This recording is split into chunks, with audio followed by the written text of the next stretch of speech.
Welcome back everybody to another deep dive into the wildest rabbit holes the internet has to offer right here on Nexor React. So let's not waste any time, let's get straight into today's first batch of UAP updates, recent sightings, and the general madness that always surrounds the UAP world. Without further ado, let's roll into our first set of clips. I had to share these next two witness videos with you because they honestly are weird and need to be seen.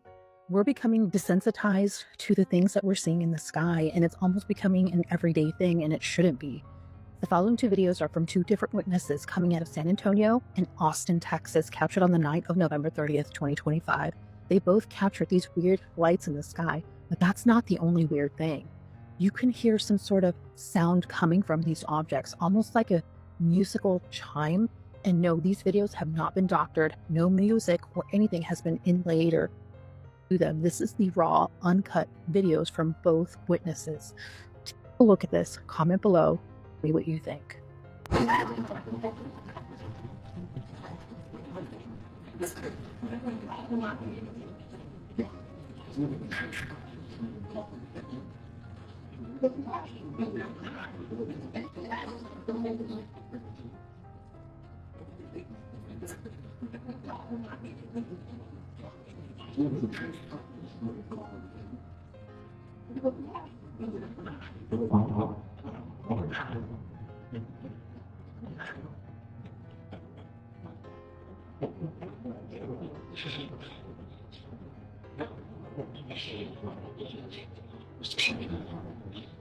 It's going to be all right, right?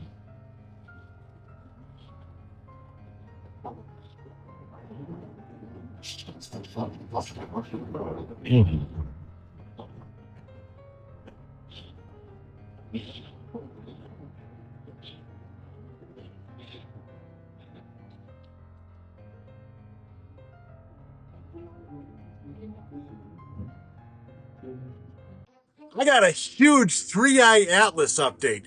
You know that massive object or comet that's headed towards the Earth? Yeah, now it's sprouting tendrils. Yeah, tendrils, almost like arms reaching out of it. Except it's not real arms, that's just what it looks like. Because as this thing gets closer, they're able to see it a little better. But there's also something else.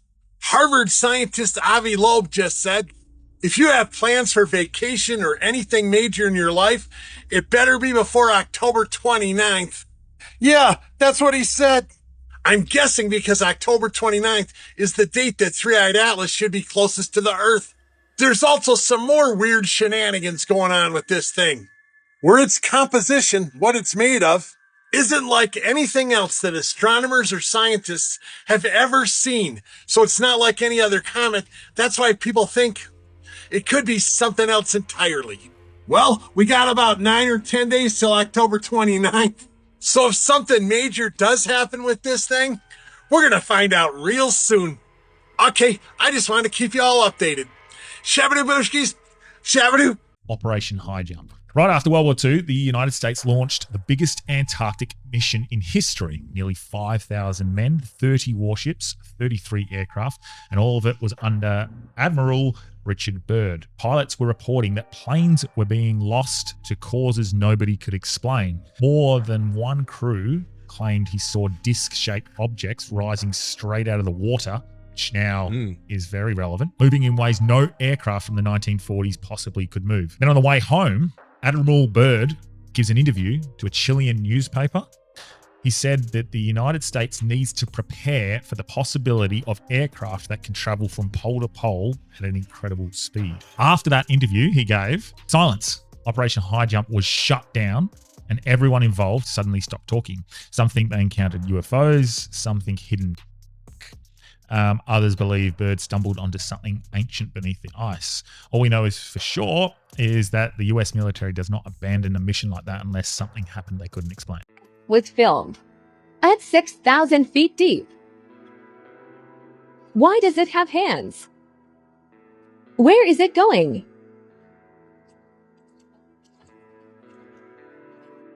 Okay.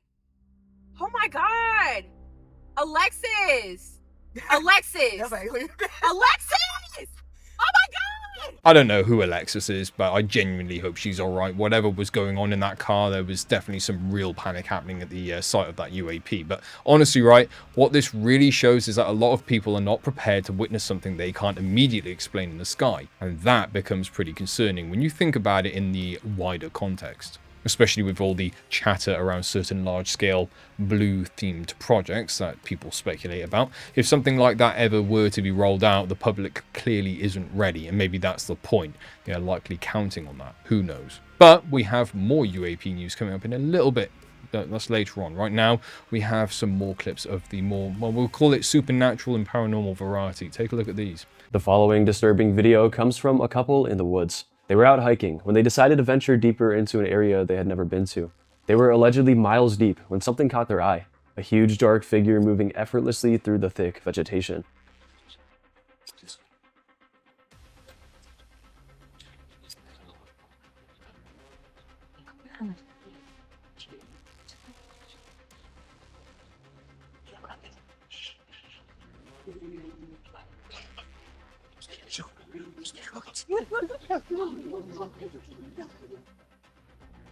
What makes this video even more compelling is it was taken before AI was even a thing. So there's no way this one is AI. But anyways, the couple freezes in films, not knowing what else to do.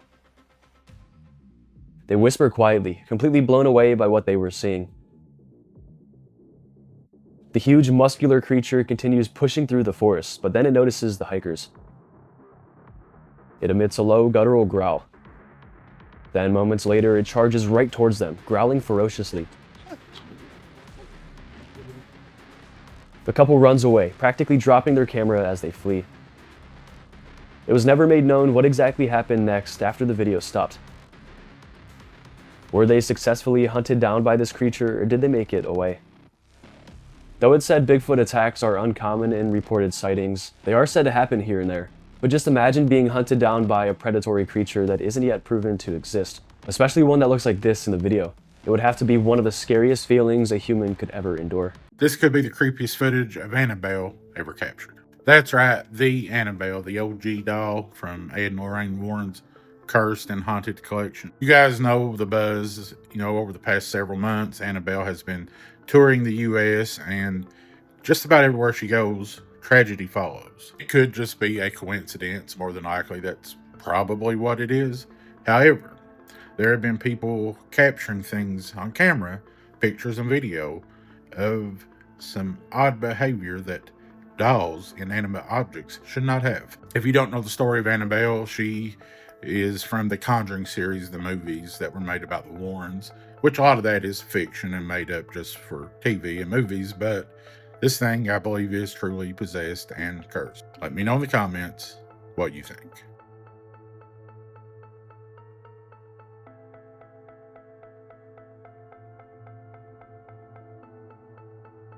He saw what was haunting her house. Casey has been experiencing strange things in her house ever since her husband passed away several years ago, and one night, shortly after his passing, this happened. Daddy's got you, babe. I'll make sure you're okay. I think he'll make sure I'm okay too. That. That's insane.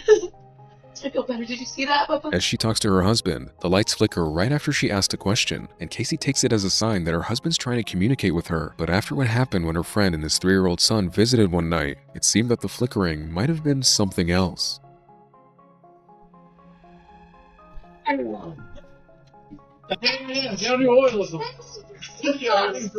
Ghost? A ghost? That looks amazing. So cute. No. What does the ghost look like? What's that? Where is he? In there. And where? In there. Here? Uh-huh. Is he here? Here for the big one. Right here. In front of me? Over there? Where? Which way? In there. In that room? Yeah. Yeah, I'm not going in there. While watching TV, her friend's son suddenly says, and after insisting there's a ghost in the hallway, they finally check it out, but don't see anything. And in the end, he just says that it's a big ghost. But a few days later, Casey would have a similar experience when her friend and her daughter visited. Like a person's body. Yeah. Where did this take place? In the bathroom? Where? I was walking through the hall, but then I was in the bathroom and I saw The girl sees the figure in the same spot her friend's toddler saw it. So was the figure the kids saw Casey's husband, or something unseen posing as him? Or was it just their imagination running wild? I'm back again tonight with your daily dose of nightmare fuel. A little something extra to maybe help keep you awake tonight. When you go exploring abandoned places, especially haunted places, don't be surprised if you run into something that you wish you hadn't. Most of the time, nothing much usually happens. I know this from doing it for 25 years. But those times, the times like I'm getting ready to show you, when you do encounter something, it makes you question everything. And there's nothing creepier than kid ghosts. One, because kid ghosts aren't real. There are no children ghosts. They're pretending to be ghosts. Watch this video and tell me in the comments, what would you do if this happened to you? Have a great day. God bless. Sweet dreams. ¿Qué quieres?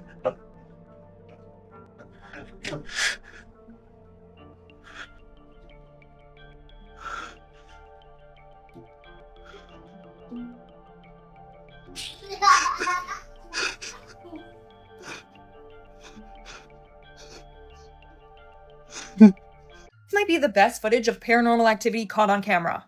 Okay, so I'm going to show the full video without me in it, but basically this woman was renting an Airbnb and the creepiest things started to happen to her. You'll see that these curtains will start to move, you'll see a shadow figure, balloons that she had set up will start to pop, and then the creepiest thing at the end, the ghost actually does something with her phone, so check it out.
Yeah, that's a haunted Airbnb. If anyone knows this location though, drop the address because I would love to stay there and paranormal investigate. And stay tuned for when I do that. But seriously, at the end, you clearly saw something grab her phone. Well, you don't see anything, but you see her phone get pulled and then just like slammed on the ground. How freaky is that?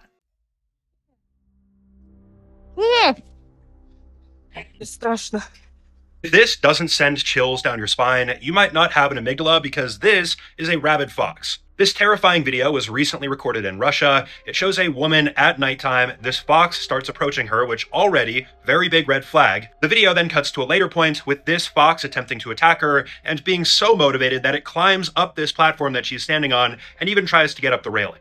This is certainly not standard behavior for a fox. Usually they're very skittish and afraid of humans. This looks like furious rabies to me. I've talked about rabies a million times, so you guys probably already know this, but rabies is one of the oldest viruses out there known to humans, and once you get bit and it passes the blood-brain barrier and starts causing these neurological symptoms, you're screwed. If you see any type of wildlife acting unafraid of you, and it should be, you should get away immediately, and if you get bit, go get a rabies vaccine ASAP. I know, I'm always the one saying leave nature alone, don't disturb it, don't try to be friends with it, don't try to make it love you, because as much as you might adore nature, it absolutely does not love you back.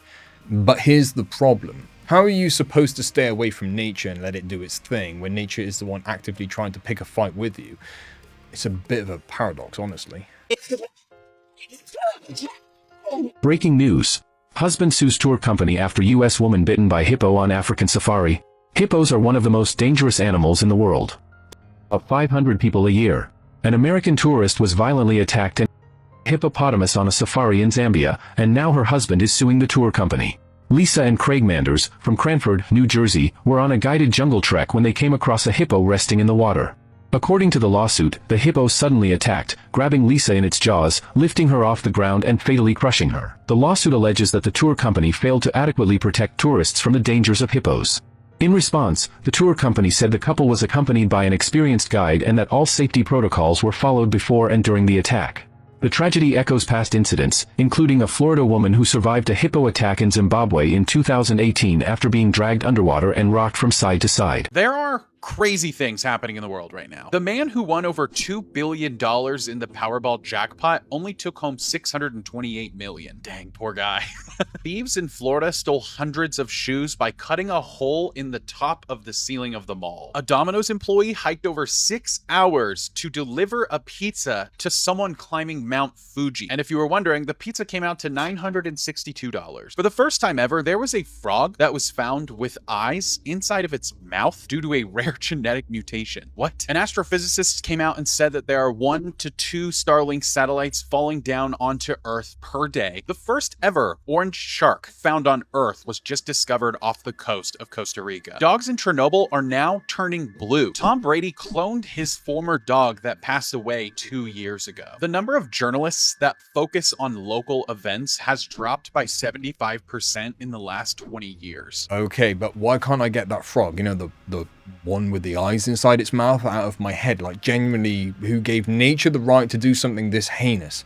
Please tell me that caught more of you off guard than it did me, because I'm still recovering. I already know I'm going to be lying in bed tonight, staring at the ceiling, thinking about that frog like it personally wronged me. But enough frog talk. We have our next chapter to cover now, and it's the perfect follow-up to something as freakish in nature as that. Yeah, that's right. We have our medical and health rabbit holes coming up next. Take a look. Your new era begins the moment that you decide that you are done suffering in silence. It doesn't start tomorrow. It doesn't start next week. It doesn't start when someone gives you permission. All those nights that you swallowed your truth. All the times that you muted your voice to keep the peace. All of those times that you pretended everything was fine, but your soul was literally screaming. It stops now. Yes, it's scary. Yes, it's messy, but growth, power, and freedom, they all live in the bold, the messy, the unapologetic you. This is your life. Your energy, your story. Stop dimming yourself for anyone or anything. Let the world see your fire. Speak your truth. Set your boundaries and step into your full self. And when you do, you'll notice the world around you shifting as well. People, opportunities, experiences that all align with the real you. The version that is no longer scared, no longer apologetic, and no longer silent. So here's what I want you to do. Comment in 5 words or more and tell me about the time that you finally decided to stop shrinking. Save this post as your reminder and share so that others can realize too that they can choose their own freedom today. And if you want support navigating this transformation, DM me the word community and join H2H, a collection of souls embracing healing, alignment, and spiritual empowerment together. Your new era starts now. Claim it. In 2013, 46-year-old Paul Baxter started feeling sick, and then he developed a wicked cough that got so bad over a couple of days that he could barely speak, and so he went to his doctor, who quickly diagnosed him with pneumonia and put him on a treatment plan. But after several months of being on this plan and not having his condition improve at all, his doctor referred him to a respiratory clinic. There, they did an x-ray of his chest, and they discovered a suspicious shadow in the lower right section of his lung. But before they just put him under the knife and started cutting this out of his lung, they decided they would take a probe with a camera on the end of it and run it down into his lungs and actually have a look around inside. The doctor put the probe down into that shadow area in his lung, and right away he saw this lump. He saw there was something orange sticking out of it. And so he told Paul there were little pincers at the end of this probe, and he was going to try to move the tissue around to try to see what this thing was, and if it was a foreign object, he would try to pull it out. He couldn't get it dislodged, and he told Paul he would need to come back in a couple of days when he could use a longer and more powerful probe. And so Paul looks at the doctor and he's like, well, what is it? And the doctor said, honestly, I have no idea. A few days later, Paul went back in for this follow-up procedure, and the doctor, using this longer, more powerful probe, was able to go down and actually dislodge this orange thing from inside of his lungs. And as soon as he pulled it free, there was a camera screen that was watching in real time what this probe was seeing. And so Paul and the doctor and the other doctors that were in there as well all got to see for the first time what this thing was. And so as it was getting pulled up and out of Paul's body, everyone's just watching the camera wondering what this thing is. And then finally the pinchers came out of Paul's mouth, revealing what it was holding on to, and nobody could believe what they were looking at. What it was holding on to was a small plastic orange traffic cone from a child's play toy set. And as soon as Paul saw it, a memory came rushing back to him, and he told the doctors when he was 7 years old, he swallowed, or so he thought, a cone that looked an awful lot like this one, except he hadn't swallowed it, he had inhaled it. And then somehow for 40 plus years, he'd had no symptoms related to it until now when he developed that cough. Paul would say when he had this revelation in front of the doctors, there was a moment of silence, and then everybody just started cracking up laughing because none of the doctors had seen anything like it before and didn't really know how to react to it. And so Paul was allowed to keep his traffic cone, and after he left, his cough went away and he went back to normal. Scarcity is often discussed as an economic condition, but its deeper effect is biological. The human nervous system evolved to treat any form of insufficiency, such as food, shelter, stability, and social belonging, as a threat to survival. When scarcity becomes chronic, the brain adapts by shifting into a defensive mode of perception. This shift happens regardless of a person's beliefs, values, or intentions. It is a physiological response before it becomes a psychological one. Housing insecurity, unstable income, unpredictable work schedules, or persistent exposure to inflation all activate the same internal alarm systems that were once used to detect predators.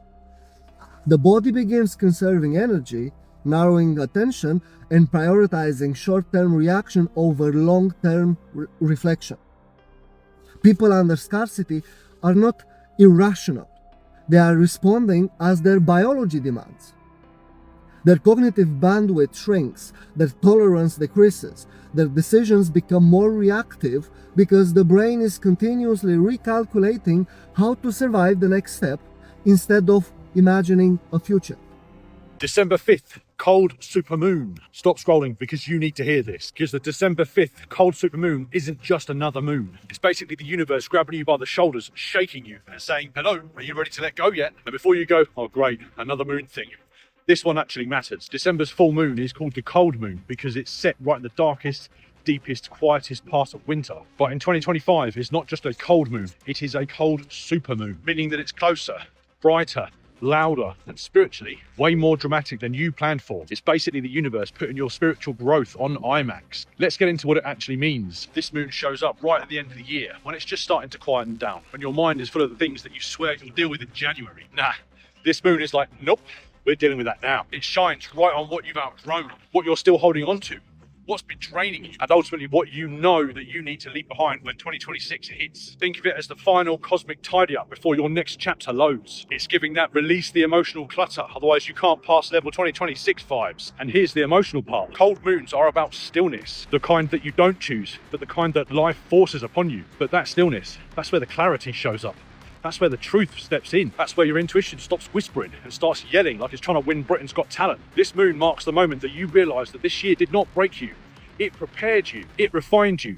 It strips you back so that you could move forward lighter. This is your reset, your final release, your permission slip to leave behind versions of you that were not meant to survive 2026. So hear me clearly. Use this cold supermoon to actually let go and sit with your truth. Forgive yourself for what you didn't know back then, and honour who you're becoming now. Do me a favour and drop me a comment and tell me what you're letting go of before 2026 arrives. Save this post so that you remember what's shifting, and share this so that someone else gets this message today too. And if you want to go into the new year with a real support system, DM me the word community and join H2H, a collective of people navigating their own healing, alignment, and spiritual transformation together, because you do not have to do this journey alone. I was answering a question earlier today where a woman was writing and asking me about, she's come from a very traditional Christian background, devil, heaven, hell, this type of thing. And she was asking about, well, how can I pray to a vibration? And to get an answer, I had to break it down to her. If you want to use the language of Jesus, you know, God is spirit. You must worship God as spirit and in truth. So the quantum field is pure energy. It's pure spirit. And then if you say, pray believing that you have, that you may receive. You're actually lifting your own vibration. You're not convincing God of anything. You're not trying to change God. You're lifting your own vibration in gratitude to accept that which is already here in the quantum field or in the field of infinite potential. So you're not like, God, please do this for me. You're like basically moving your awareness into the feeling tone that what you're praying for, you already have it. You're lifting your frequency, as you just said. And then what looks like an answer is more of a revelation because you've expanded your awareness to that which is. Migraine that I have now is the worst migraine I've had like all year. And I went to the emergency room. They just treat me like I'm trying to get drugs when I'm just trying to get help. I asked for valproic acid and they called me like a drug seeker still. People who are drug seeking don't ask for valproic acid, so if you end up being labeled with this, what can you do about it? Firstly, it's important to acknowledge that emergency departments are incredibly busy places, and there are patients there who are drug seeking, and giving them the medication wouldn't be in their benefit, but there are also a significant number who get mislabeled as having this, who end up not getting treatments that they need. Now, doctors who are busy may use certain signs to tell them whether somebody's drug seeking or not, and the data shows that the biggest red flag is requesting a specific opioid pain medication. But what if you know a specific medication works for you? You shouldn't have to just beat around the bush, which is when it would be very useful to get a letter from your specialist or family medicine doctor for the emergency department to have on file. Have you had your pain dismissed as drug seeking? Let us know in the comments. As if the healthcare system wasn't already in a pretty shocking state. And that's me putting it very lightly for the sake of this video. I'm now learning that this is actually a thing. Hospitals have this labeling system for people, and well, to me that's just absolutely ridiculous. I get it in a way. There are definitely a few individuals out there who do this kind of thing more often than we probably want to admit, but the fact that a tiny handful behave that way shouldn't mean the majority get thrown into a category where their pain relief requests or their treatment are automatically viewed with suspicion. That's just awful. And I'm sure a lot of you watching have had your own run-ins or experiences with this. I wouldn't be surprised at all. I release episodes every single day, and if you're not subscribed, you're going to miss out. So I want to make sure you're here at ground zero as soon as one comes out, and all you have to do is hit that subscribe button and turn on your notifications. If you want to show support and help this video reach new and like-minded people to really bolster this community, hit that like button, leave a positive comment, maybe even share the video if you've got a moment. It's really, really beneficial for the channel, and it only takes you just a split second to do it, and it's greatly appreciated by me. Thank you. I don't blame people for thinking aliens made this at all. If you compare it to art, to nail perfect symmetry, you need to know math and geometry at an expert level. You need to be able to get a big piece of rock out of the ground. You need to know geology and have the tools to do that, and then organize enough people to move it to a place where you can carve it. Listen to how ridiculous our view of this actually is, because we consider this a myth. If one of these guys said, we need to divert all resources to making a 20-foot granite statue of me, are you down?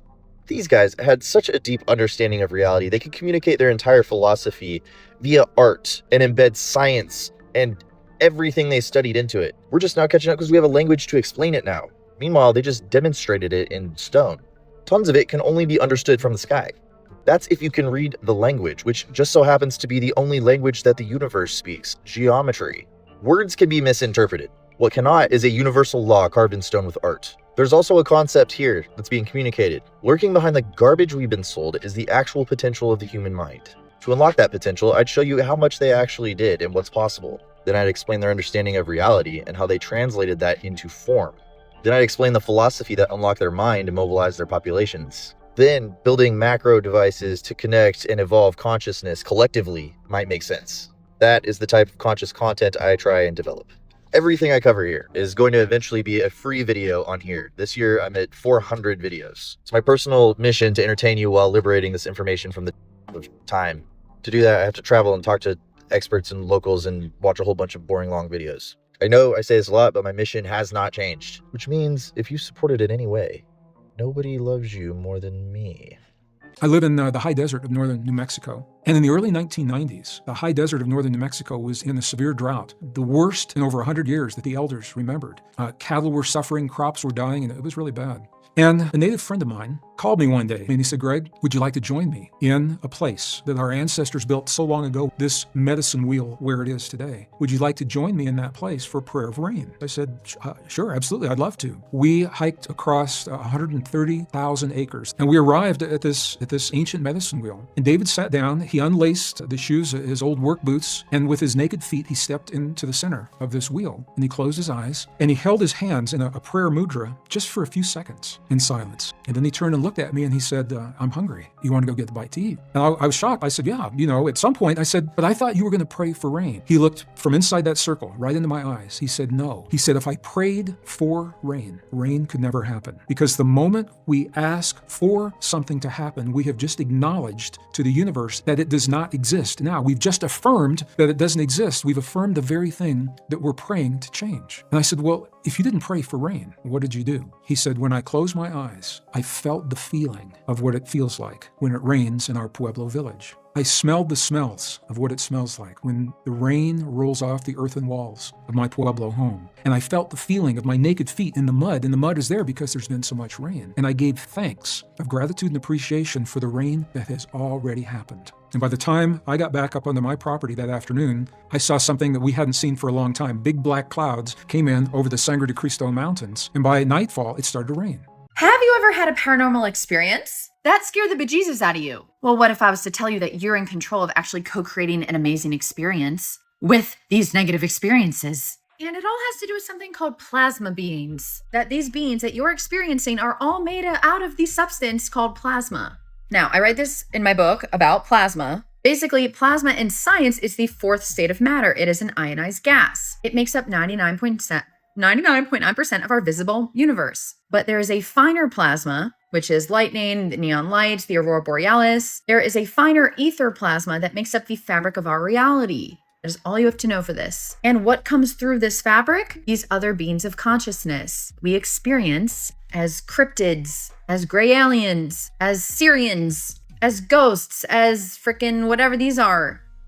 As something only maybe you've seen, shadow people. These beings are all coming from what Plato called the highest form, or his theory of forms. It is the realm of perfect forms. You can also call it the fifth dimension, or God, or this higher space where all our higher selves live, which is what I say. Now, as our higher self, these little balls of light, these God things, they have to almost go through this plasma layer to get to our third dimensional reality. And on the way down, they dress in the fourth dimensional closet in plasma clothes, whether it be a gray alien or... Guess what decides this? Not them, you. These beings are actually neutral and they all hold what is intelligence or information. I go more into this in my book, New Force, but there are informational beings who are purely fourth dimensional. They hold trauma. They hold anything within timelines. They hold memories, good or bad. And these packets of information come to you in other beings, like rays, anything, archetypal figures, your ancestors. But these fifth dimensional, more neutral, intelligent beings of consciousness, these plasma beings of intelligence, also come to you through these same four-dimensional clothes. Because in order to show up in our third dimensional reality, they have to be painted with the same realm that holds our thoughts and emotions and our memories, which are full of archetypal images. Now, most people here go into a victim mindset and think that, oh, we have to protect ourselves against these evil forces. There's bad in the world. There is not bad in this world. There is perception. Obviously, there's horrible things on Earth happening, but there's perception in this universe. And based on your perceptual filters, your inner trauma, your inner beliefs, your inner images, that's what these beings show up to you as. What's supposed to make you either most comfortable or just something you'll recognize, even if it's scary. If you're at a state of fear, you might see this. If you're open and neutral, you might see this or this. If you're in neutral space, heal your trauma, you have the power. I'm in plasma for more. Alright, I think that's maybe enough esoteric for one day. My brain can only handle so much cosmic confusion in one sitting, but how about we actually shift across into something else? Maybe what I'd like to call my number one of all rabbit holes. Well, one of them, because let's be honest, right, we cover so many around here that picking a favourite is actually impossible. But if you have a favourite, drop it in the comments. I'm always curious what rabbit holes you lot latch onto. Anyway, we're about to dive into some history, some old world theories, and the kind of deep, dusty rabbit holes that make this channel what it is. So buckle up, get comfy, and let's wander straight into the thick of it, shall we? Did you know Galileo's middle finger is on display in a museum in Florence? Galileo died in 1642, but was denied a proper burial due to his heresy conviction. 95 years later, in 1737, his remains were moved to a monumental tomb to honor his scientific contributions. During the reburial, a Galileo groupie antiquarian Anton Francisco Gori took some of his body parts as relics, including his middle finger, thumb, and index finger. This finger, seen as a tribute to his scientific legacy, was passed around private collectors and institutions. Eventually, it found a permanent home at the Galileo Museum in Florence, Italy. In 2009, 2 more fingers and a tooth of Galileo were discovered at an auction and reunited with the middle finger at the museum.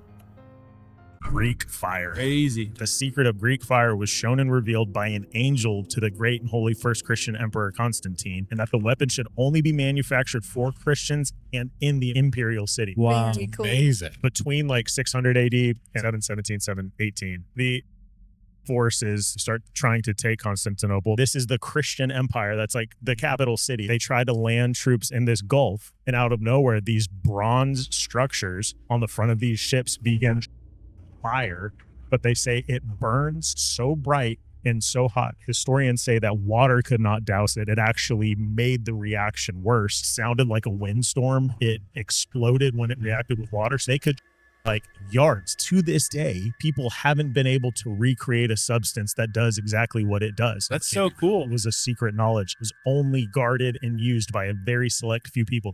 Wow. Each person involved in the siphon and the use of the weapon, they wouldn't teach each person how to do it. They overcame the siege with the use of this weapon. That's what held from taking over Europe. Yeah, but like, don't mess with them. You can't. And when you see it, it's too late. Today is Antarctica Day. And on this day in 1959, 12 nations came together and signed the Antarctic Treaty. The treaty is one of the world's most successful and dedicates the continent to peace and science. Antarctica Day is an opportunity to highlight how nations can work together peacefully with shared interests using science as a tool for cooperation. So wherever you are today on December 1st, spare a thought for Antarctica. Hundreds of thousands of Somalians are ripping off our country. And no matter how many times you say the word Somalia today, it means the word Cush. And from Cush comes Nimrod, which built the Tower of Babel. This is the representative from Cush. Somalis are not terrorizing this nation. We are helping it thrive. Somalis have always seen themselves as a fabric of this nation. Nimrod was a Somali that went into Mesopotamia and built the Tower of Babel. I'm sure he told the nation when he moved into Mesopotamia that he was there to help them thrive, because that's what they do. It's not only in the book of Genesis, it's in the scrolls, right there in the book of Jubilees. For 46 weeks, we've met every Wednesday at 8 p.m. Eastern, and now we're getting to the part to where Cush, Somalia, abominated the children. Now that is anti-Semitism. What's taking place between that, if you look at Somalia, they're taking over Minnesota. And we got a lot of problems with the gangs, with all of the things taking place in Minnesota. We have an incompetent governor. We have a dope governor. Go to my bio page and click on my link tree right there. And there's the study guide to print out right there. Every Wednesday for 46 weeks. Right there. They abominated them. This whole story is right there in the Bible. It's also in the scrolls. Be found giving meat in due season. You know me and my family love you, so like and follow the trumpet for more. And in Jesus' name, have a blessed day. Yeah, I know I've said this so many times before. Without being a Christian myself, well, technically an ex-Christian, if you count growing up in a very Christian household and then stepping away from all of that in my early teens, I don't really look at things through any traditional religious lenses anymore. That doesn't mean I don't believe in a creator. It doesn't mean I don't believe that, Jesus Christ, or better known as Yeshua, existed. Just means I don't follow the man-made faith surrounding him. Anyway, I have to say, it is hard not to notice the dots that people do connect and how certain narratives seem to line up with things written in various scriptures and ancient texts. And these so-called prophecies people talk about, whether they're happening naturally or being shaped artificially, the jury is definitely still out on that one. But what I do enjoy is seeing the different connections that people do make. I genuinely embrace every perspective and every theory out there, because at the end of the day, you can't really prove most of these ideas, but you also can't fully disprove them either. And that's why I'm here listening to both sides of every story. We all should. The more informed we are, the better. And that means being willing to explore different beliefs, different worldviews, and different interpretations so we can piece together a much bigger picture, right? Now, I'm sure there's some people out there who believe they can never get scammed, but if this lady walk into your home, she leaving with your social security number. Meet Elizabeth Holmes, the woman who scammed the world out of $10 billion with the promise that she was going to change the medical field. She lied. And it all started because Elizabeth had a problem. Even from a young age, she loved money. Her parents said, girl, what you want for Christmas? She said, stacks. Now, thing is, her parents weren't broke. They had money, but she wanted more. She started going to Stanford University to study chemical engineering, but she started touching her pockets. She said, hold on, I'm broke. She said, Professor, when I start getting the real racks? Professor said, well, the real racks, as you put it, is our contribution to science. She said, oh, that's broke talk. So she leaves to study abroad in China amongst the real bag chasers. She said, Shenzai Nali. They said, Juju Ming Li did and Buhui when Jiga Wenti. Elizabeth said, man, watch out with all that. I get money. Matter of fact, I'm gonna just start my own business. And that's when Elizabeth decides to start her own business, creating a medical device to be more specific. Now, you need to listen to this next part closely. You know how when you go to the hospital, you get your blood drawn so a doctor could figure out what's going on with your body? Well, Elizabeth's plan was to make a machine so all you'd have to do is get your finger.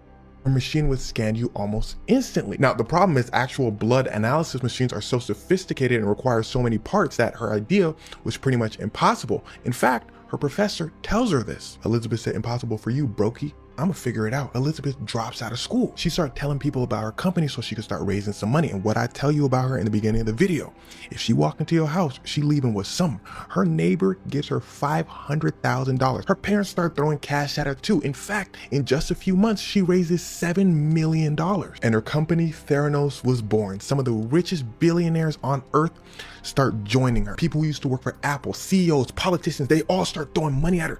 She's valuated at around $30 million. She just started. They said, girl, where the machine at though? She said, huh? Oh, it's coming, it's coming. She creates a research department. She rushes in, she says, yo, where my machine at, y'all? They said, girl, I think your professor was right. This is tough. She said, how you know what my professor said? You wasn't in that part of the story. It don't matter. Make my machine. They said, all right, girl, it's the weekend though. When we come back Monday, she said, weekend? Boy, if you don't get in the lab. Oh yeah, Elizabeth was a tyrant. If you ain't with it, you gotta get out the way. Matter of fact, she hires an entirely new research team. And she says, hey, whoever makes my machine is my research team. Whoever don't, you fired. So her old research team start busting their ass, but it don't matter. What she wanted to create was impossible. Her chief financial officer figures that out. He started looking at the numbers. He said, Elizabeth, we worth 200 million now, but we don't have a machine. She said, you don't have a job, you fired. Fires him on the spot. He rushes over to the board of directors. Remember, CEOs, billionaires. He said, check your pockets, y'all. Elizabeth's scamming. They said, what? That's our job. Elizabeth, get in here right now. Their plan was to figure out what's going on and throw her out. But what did I say in the beginning of the video? She walk into your house. She leaving with something. Elizabeth walk in. Cool as a fan. She said, yeah. They said, Elizabeth, where the machine? Where my money? She said, now, I don't know what she said. But what I do know is after that meeting, she convinced all the board of directors to stay. She convinced them a machine is on its way. And she convinced them to give her a majority stake in the company so she can make all the decisions and they can never question her again. She then looks at her employees and said, if anybody else want to run their mouth like that CFO, you fired. And you getting sued. Everyone stay quiet. Now at this point, her company's worth about 10 billion. She starts to get really famous. And here's where things start to get wicked. She wanted more. Walgreens pulls up to her. They said, girl, we seen you on TV. She said, no pictures. They said, well, what about a check? They give her $140 million so her machines can be placed in their stores. So she takes a check, goes to her research department and says, okay, I need a couple machines for the Walgreens store. They said, did you build a machine? Because I don't see one in this lab. She said, okay, you fired. Anybody else? Her scientist said, Elizabeth, there is no machine. She said, okay, but Walgreens gave me some samples that we need to test. They said, Elizabeth, there is no machine. She says, what you mean? I see a machine right there. She decides to use regular blood testing machines that hospitals and everybody uses. And then she pretends that her machine did it. Walgreens says, amazing. When can we get the actual machines in the stores though? Elizabeth said, nothing. When the deadline came, she just didn't give him anything. People started saying, that's a little suspicious. See, at this point from when she created the company, it had been about 10 years. Still no machine. And at this point, she had made a lot of enemies. So people, including her employees, start talking to an investigative reporter. Elizabeth finds out. She rushes over to the reporter. She says, stop this story or you're getting sued. The reporter says, girl, I work for the Wall Street Journal. My boss is Rupert Murdoch. He got $20 billion. we not scared of you. But remember, she has some of the richest people in the world on her board. One of those people was Rupert Murdoch. She goes over to him. She says, stop this article from coming out. He says, nah, I believe in my team. They're going to tell the truth. Oh, and they told the truth all right. They told the world she was scamming. Elizabeth, though, cool as a fan, she said, that's cap. She gets a knock on the door. She said, who that? They said, it's the FDA. We came to do a surprise inspection on your laboratory. See what's all going on. She said, today? They said, surprise. They investigate her laboratory and find out her machine doesn't work, and it all starts crumbling down. Government agencies start piling on. Her investors begin to sue the hell out of her. She even gets sued by the state of Arizona because of all the tests she conducted on people. Fake tests with her machine that didn't work, and doctors need accurate tests so they can diagnose people. She loses hundreds of millions of dollars. She said, well, at least the FBI swooped in. They said, girl, don't even say nothing. Put your hands behind your back. Oh yeah, the FBI had been investigating her. They already had their case. She was facing 22 years. Now, something I didn't mention was she had a business partner who she was in a relationship with named Sonny. The FBI came down on both of them. She basically says that like Sonny influence her, but she takes responsibility and she starts the trial pregnant. She's basically getting as much sympathy as possible. Sonny denies it. He said, all she wants is paper at all times. I'm a bag chaser too, but that girl wild. The judge said, and that's gonna be your only line in the story, 13 years. Elizabeth said, and what about me? The judge said, you know what, you were facing 22 years, but we're just gonna have you do 3 months. She said, okay. The judge said, and 11 years. She said, why did you say it like that? He said, don't tell me how to do my job. Take her away. And well, there it was. As far as prisons go, she got locked up in a pretty nice one, but it's still prison. And just remember, there are a lot of people who deal in the business of selling dreams. But sometimes if it sounds too good to be true, it is. It's crazy how people need no proof to believe a lie, but they need countless proof to accept the truth. And that's exactly how the system likes it. They build the lie big, shiny, comfortable, a story you can swallow without chewing. But the truth? Oh, the truth comes with sharp edges. It cuts through the script they spent centuries writing. People don't reject truth because it's wrong. They reject it because it threatens the world they feel safe in. And the ones in charge know this. That's why every real truth gets buried under noise. Fact checks, experts, panels, distractions, all of it designed to make you question yourself before you ever question them. They don't hide truth behind locked doors. They hide it behind your own doubt. But here's the thing they fear the most. Once you see the pattern, you stop asking for permission to believe what you already feel in your bones. You stop needing their proof. You start trusting your own mind. Because a lie only survives when people defend it blindly. But the truth, the real truth, only needs one person brave enough to say, hold on, that doesn't add up. That's when everything starts shaking.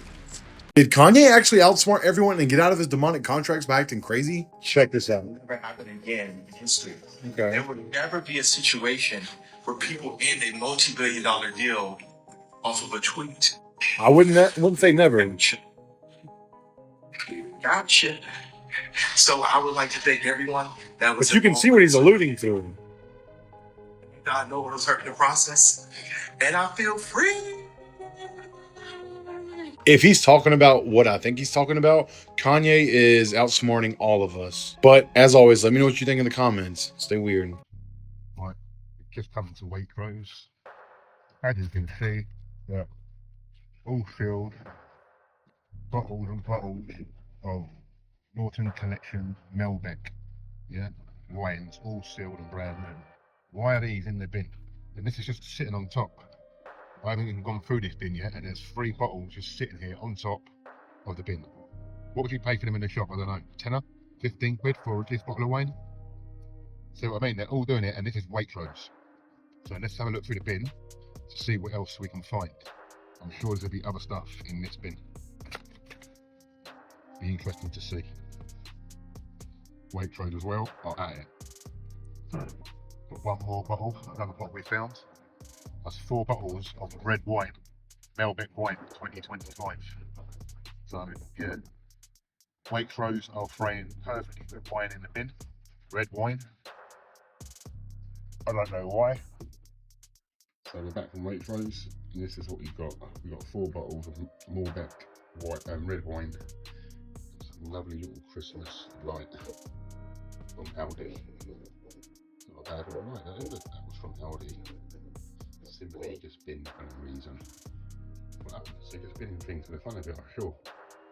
Listen, they don't need prisons anymore. They control you by shaping your mind. They decide what you see, what you hear, and what you believe. They repeat the same messages until they feel like truth, not because they are true, but because they're familiar. And if you dare to question it, they don't debate you. They put a label on you, crazy, dangerous, stupid, and move on. They train you like an animal, a little fear to push you away from certain thoughts, a small reward to pull you toward others. Over time, your choices start to match their plan perfectly. I really don't believe that Zuckerberg, Peter Thiel, Elon Musk, Bill Gates, Sundar Pichai, Tim Cook, and the rest of the shiny tech gods actually care about human life. And I'll tell you why in the way they pray you never notice. These guys talk about saving the world, but every move they make drags us one step deeper into a system where nature becomes a memory and machines become our new master. And don't you dare pretend it's accidental. This is a pattern older than every empire. Strip people from their roots, plug them into a grid, then call it progress. The theme is always the same: control wrapped in convenience, surveillance that watches you for safety, censorship that protects you, algorithms that guide you, mRNA tech that improves you, AI that helps you think. Every tool looks harmless until you see who actually holds the switch. And the joke, the cosmic joke, is that they keep painting themselves as heroes. Magazine covers, TED Talks, fake smiles. Meanwhile, the real play sits underneath, a slow, steady migration of power away from people into the hands of a tiny digital priesthood. And when you trace the pattern back far enough, you realize something embarrassing. The future they're selling isn't about innovation. It's about obedience, a human race that forgets how to touch grass, how to think alone, how to live without a device telling them who they are. So no, I don't think these people are our friends. They're architects, and we're kind of their project. Look, when you get to the level of the tech gods, the Musks, the Thiels, the Zuckerbergs, the Gates crew, all of them, it's not that they outright hate humanity. It's more like humanity becomes a background detail.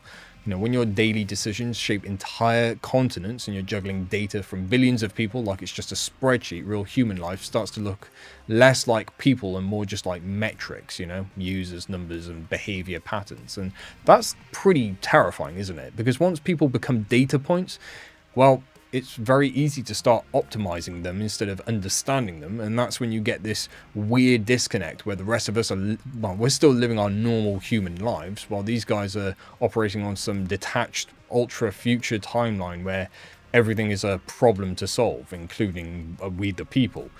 Not villains, not masterminds twirling their mustaches, just so far removed from ground level that humanity stops feeling real to them.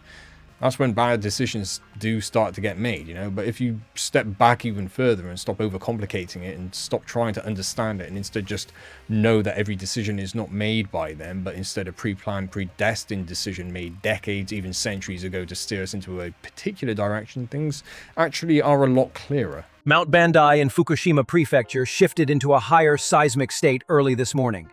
Between 3 and 5 a.m., sensors logged a fast swarm 2 kilometers beneath the summit. By 9 a.m., the count hit 124, the strongest jump in 2 years. Bandai stands east of Lake Inawashiro, near Bandai Town and Kitashiobara. Its history is direct and lethal. In 1888, the North Slope collapsed and killed 400 people, burying villages across the basin. The volcano has produced sudden spikes before, including 786 quakes in one day during December 2022. This morning showed no tremor, no deformation, and no gas change. But the pace of the swarm has pushed monitoring teams into continuous tracking. Across Japan, Hakone, Kyoto, and Kuchinoura-Abujima have each shown rising shallow activity in recent weeks. Outside Japan, Ethiopia's Haile Gubi erupted for the first time in roughly 12,000 years, marking a clear return of activity in a region that has been silent for millennia. We will update when new information comes in.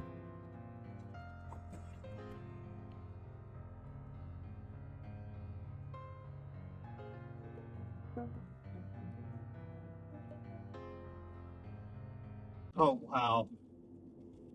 Violent tornadoes crossing the road, immediately in front of it. Oh, there's our power lines. Yep. Up. Oh, stop. You're running back. You got around. Oh, wow. Hold on. It's starting to roll out. It's not a deer. Like this? Yes.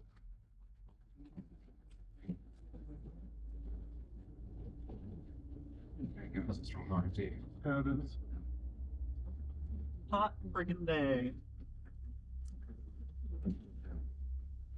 Oh, wow. I'm back in. I'm just good. I mean, what are you doing here? Back up, back up. Back up. A woman bought every single rotisserie chicken in the store the day before Thanksgiving, but she was completely misunderstood. No one expected that she bought all the chickens to give them away on the street for free to people experiencing homelessness.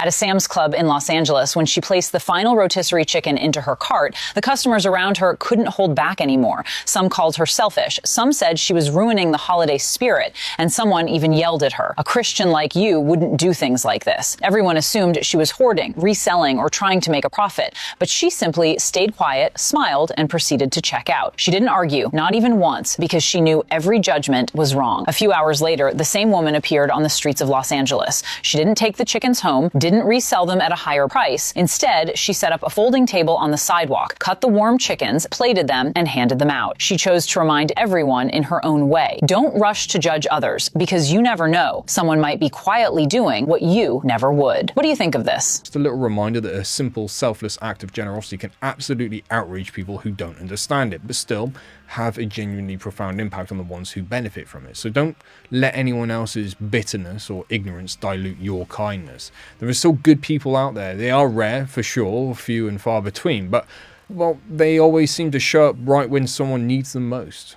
Keep being one of those people. I just want to take a moment to thank both my YouTube channel members and my Patreon supporters. Honestly, you guys, without your help, I just wouldn't be able to do what I do here. I wouldn't be able to make these absolute marathon-sized videos. And yeah, it's just thanks to you that this community gets to live and thrive here. So again, from the bottom of my heart, thank you so much. And if you are interested in joining those absolute rock stars, you can do so by hitting the link in the video description below. You'll find everything that you're looking for there. One of the perks is having your name forever immortalized on every single video that releases whilst you have an active subscription. But if that's not something you can do right now, or you want to show support maybe in a different way, just hit that like button, leave a positive comment, share this video, subscribe if you haven't done so already. Literally every little action that you take right now makes a huge difference. Thank you. Okay, part 2. So we've talked about this a little bit before. If you have not seen my Cipriani's deep dive, please go watch that and then come back. Because a friendship that Paolo started at a young age was with a man named Giuseppe Cipriani. His longtime friend, Flavio Briatore, owns one of the Cipriani locations in London, and he's had a very close relationship with the Cipriani family for a very long time, and has sat on the board of Cipriani's for about 30 years now. The Cipriani family has a history of mess and illegal activities, illicit behavior, mob ties, and just like a whole lot of lore within the Cipriani family. In the Cipriani deep dive, we learned that one of the attorneys that the Cipriani family and the Cipriani group use has been Steve Witkoff. You know, the guy who's trying to help Russia annex Ukraine right now on behalf of the United States, alongside enemy of the people, Jared Kushner. But if you're familiar with the Cipriani's brand, you're probably familiar with the Harvey Weinstein scandal. And as a board member and a longtime friend of Giuseppe Cipriani, whenever the Harvey Weinstein scandal broke and it was exposed that Harvey Weinstein was using different Cipriani hotels, restaurants, and just event locations to prey upon young women with the approval of the owners, Paolo Zampoli took it upon himself to try to clean up the Cipriani's part of the Harvey Weinstein scandal in an extremely detrimental way. Whenever the scandal broke and it was discovered that a lot of Harvey Weinstein's victims were being procured within different Cipriani's locations because it felt like a safe hunting ground for Harvey Weinstein, Paolo Zampoli found the contact information of all of the women who were accusing Harvey Weinstein of crimes against them, and he gave them the name and the contact information of an attorney whom he said would help them bring Harvey Weinstein. He basically portrayed it as, I want to help you get justice and I want to help you guys take this man down, when that was not his intentions at all. Because when he reached out to these victims, which is already inappropriate for him to do as a board member of Cipriani's who's being accused of allowing this behavior to happen, Paolo gave the victims the name and contact information, not of an attorney that would help them, take Harvey Weinstein down, he gave them the name and the contact information of Harvey Weinstein's defense attorney to try to trick these girls into sharing everything that happened to them to his defense attorney, to Harvey Weinstein's defense attorney, so that they could preemptively poke holes in these victims' stories and try to discredit them before ever even making it into a court of law. So as you can see, from a young teenager, Paulo was able to maneuver this world of modeling, fashion, celebrities, and elite parties with ease, because at every avenue, he was always surrounded by the wealthiest, dirtiest, sneakiest, and slimiest men in the industry. He's never gonna have like a change of heart, a change of mind, remorse, because this is all he's ever known, and this is what he looks at as success, despite whoever gets hurt on his way to the top. So now I'm gonna play you guys a video of the 1994 Look of the Year contest that was held in Ibiza that John Casablancas had Paulo run and organize as like one of his first big breaks into the model management world. I think some of the things that are said are very interesting. Puerto Rico, we take off and fly 4,600 miles to another sun-splashed island. This one is Ibiza in the Mediterranean. ET is there as the elite modeling agency stages its 1994 Look of the Year competition. And the stakes are high. The winner could become an instant supermodel. While most kids their age are worried about boyfriends, their first date, and how much homework they have to do, these teenagers are worried about makeup, hair, and how they look in a bikini. Picked from modeling contests in 40 different countries, the girls have come here to a tiny island off the coast of Spain called Ibiza. When I came here, I thought, oh my gosh, there's so many beautiful girls. What am I doing here, you know? It's my first time on the runway. Sleep's good. Christine Carano was shopping with her mom when she was spotted by a talent scout. I was told 2 days before the plane left, and I was in shock. I'm still in shock now because I can't believe I'm here. I got a mosquito bite on my hand. Even though the girls are so young, most have come to Ibiza without their parents. Pat Lanzio is one of the chaperones. They look beautiful, you know, in pictures and everything, but when you actually do hang out with them, you find them 14, 15 years old on the phone crying, you know, home. Who do you stand next to? Who do you stand next to? Okay. In the middle? No, yeah, in the middle? Okay. Rehearsals have been going on all week for the big event, but the girls get one night off to act like teenagers. They're treated to some good, clean fun at a wild island nightclub. While you're dancing in the middle of the floor, all of a sudden this foam comes down out of nowhere. It's the weirdest experience I've ever had in my life. Once the pageant gets underway, there are a lot of nervous girls backstage. Carol Alt is one of the celebrity hosts. All the girls. Incredible. You're going to have a tough decision tonight. Any last thoughts? Here's the bathroom. Backstage, the girls go through a lot of quick changes, last-minute adjustments, and get squeezed into dresses that make them look anything but Sweet 16. Kristana Loken looks great on stage, but she's hiding a painful secret from the judges. 3 sizes too small. So we're an 11. But when the winners are announced, all the hard work and blisters are forgotten. Almost. I gotta get these shoes off now. My feet are... For the winner in the Look of the Year competition, the payoff is a 2-year contract with the elite agency, plus $150,000 in cash. So as you can see, these are very young girls, and they're talking about crying on the phone to their parents. It's all just very disturbing, and it's like the perfect environment for someone predatory to take advantage of the situation. And that act was seen as normal for Paulo for a very young age, and it's clear that that is still normal to him today. And he right now is attempting to withhold his child, his son, from his mother, and his son is not far from the age of when Paulo himself got into this world of model management and like this dirty, slimy, disgusting circle of men. So that's all. I just had to talk a little bit more about Paulo Zampoli. I could keep going. I could literally talk about Paulo Zampoli all day, and I don't really have any information that I can share with you guys right now about Amanda, other than the fact that she has been deported back to Brazil and attempting to regain custody of her son. But that is not going to be any easy feat while Paulo is still in this administration and still in power. What is going on with the music industry, y'all? What did they do to NLE Choppa? Like, when did they have him started doing dances like Michael Jackson? This is not the NLE Choppa I remember, y'all. Like, the NLE Choppa I remember during COVID times was actually putting people on, teaching people to meditate and eat clean and be vegan and all this type of stuff. What did they do to him? He looks like a completely different person, y'all.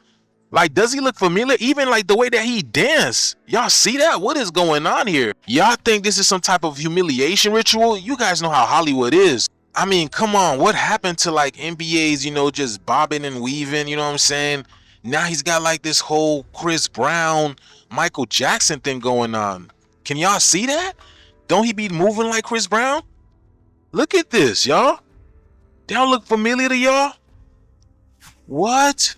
Nonetheless, something is different about NLE Choppa, y'all. Cause wasn't he actually trying to help Youngboy? He literally made a song 6 years ago called Free Youngboy. Y'all see how different he looks? He almost looks and moves like a whole total different person. Can y'all agree? But music has changed, man. And all these people that we grew up with also have changed, man. It's not the same no more. Let me know that in the comments below, y'all. The shift is here. Let's continue to get it. Peace in. Morbid facts about the cast of Stranger Things, Part 3. Millie Bobby Brown grew up with a hidden disability most fans never knew about. She was born with partial hearing loss in one ear, which eventually progressed into full deafness on that side, forcing her to learn how to act without relying on sound cues. But while she was quietly dealing with that, she was also facing something much darker. By the time she was 14, adults on the internet were circulating sexualized memes, fake stories, and even deepfake style edits of her. Harassment so disturbing that her family briefly pulled her off social media to protect her from the abuse. David Harbour has been brutally open about the darkest years of his life, marked by untreated bipolar disorder, alcoholism, and thoughts. At 25, he was hospitalized after a manic episode so severe, he believed he was receiving divine messages and might be the Antichrist. Before that, he'd spent years drinking heavily and spiraling through periods of violent depression. Harbour says he came frighteningly close to before finally seeking treatment. He credits acting with giving him a way to channel the chaos, and now sober and in treatment, he says he enjoys consciousness way too much to ever go back. Okay, I want to talk about Palos and Poli again. In the wake of Caroline Levitt's family member conveniently being picked up by ICE right before the holidays, Palos and Poli and Amanda Ungaro have been on my mind. If you have not seen my past coverage of Palos and Poli and Amanda Ungaro, you can click the Palo playlist and get caught up because this is just one of those topics that you want the full picture when we're talking about it. So since the news about Caroline Levitt's family member, we're starting to see a pattern of the weaponization of ICE being used for the administration's leisure to make certain members' lives easier. We saw the same thing happen back in June when the conversation around Jeffrey was becoming relevant in mainstream media. Palos and Poli, who is a longtime friend of Donald Trump and in our current administration, allowed or organized for the mother of his child and his common law wife, Amanda Ungaro, to be arrested and held in an ICE detention facility for nearly 4 months before she was deported back to Brazil. Brazil is where Amanda was originally scouted from when she was around 14 or 15 years old. At some point, she caught Paulo's eye as a young teenager, and keep in mind they have about a 15-year age gap. Paulo began sending flowers and gifts to her home, and eventually he convinced her to leave Brazil as a young teenager and come to the United States to start a modeling career and begin modeling for him. And within a few years of Amanda coming to the United States from Brazil, she was seen on Jeffrey's flight logs alongside Jeffrey, Ghislaine, Jean-Luc Brunel, circa 2002 when she was about 17 years old. Years after she appeared on Jeffrey's flight logs, Amanda and Paulo would have a child together. And in present day, Amanda and her mother in Brazil are attempting to gain custody of this child and have filed a restraining order against Palos and Poli. And regaining custody of your child after you've been wrongfully arrested and deported to a different country is no easy feat. Again, if you've watched my past videos about Palos and Poli and Amanda Ungaro, you will know that we've gone way into depth about the bizarre circumstances surrounding her arrest and why it doesn't make any sense at all. Seems like a complete setup. But today I just want to share some nuggets of information surrounding Paulo's origin story so that you guys can better understand how Paulo was easily shaped into the monster that he is today. So as a child from birth, Palos and Poli grew up extremely wealthy. His family owned multiple properties, including the largest home in Ibiza for a very long time. Paulo's mother came from wealth. Through his mother's side, Paulo is related to the Agnelli family, who are very well known in Italy and the founders of the Fiat automobile brand. Paulo's father owned a toy company that was extremely successful. When Paulo was 18, his father passed away in a freak skiing accident, so Paulo would step up and take over the family business. But this would be very brief because Paulo quickly realized he had no interest in carrying on his father's legacy. See, at age 14, Paulo met someone who would permanently shape his worldview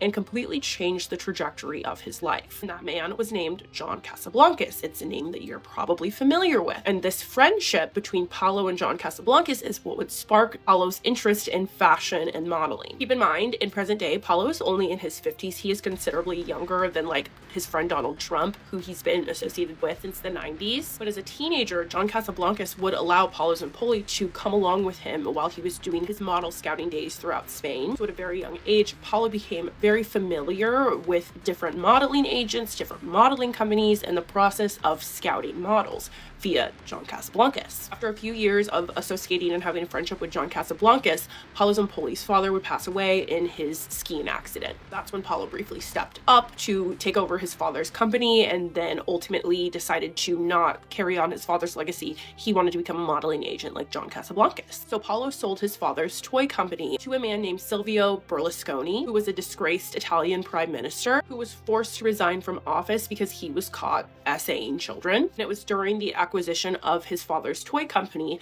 that Paulo started what would be a long-term friendship with both Silvio and his close friend Flavio Briatore. Silvio is no longer alive in present day, but Flavio Briatore is, and him and Paulo are still very close friends. Paulo posted this just a couple of days ago. Flavio was also recently at the inauguration party for Donald Trump during this most recent term. Flavio, on top of remaining friends with the disgraced Italian prime minister for egregious acts against children, Flavio was also a ski instructor, ironically, turned executive advisor for Formula One racing, to a fugitive hiding in the Virgin Islands, to a successful and wealthy nightclub and hotel owner. Flavio is also the baby daddy to Heidi Klum's daughter, Lenny. There's just a whole lot of lore behind Flavio. We won't get into it all right now. Just basically know Paulo has been close with him since the beginning of his career, and he is still close with him in present day, and he likes to hang around MAGA-esque activities that Paulo is at as well. But basically, from a very young age, John Casablancas brought in Paulo under his wing and helped him get into the world of modeling and become a modeling agent like himself. Yes, John Casablancas is the father of Julian Casablancas from The Strokes. Throughout the entirety of Paulo and John Casablancas' friendship, John Casablancas actively had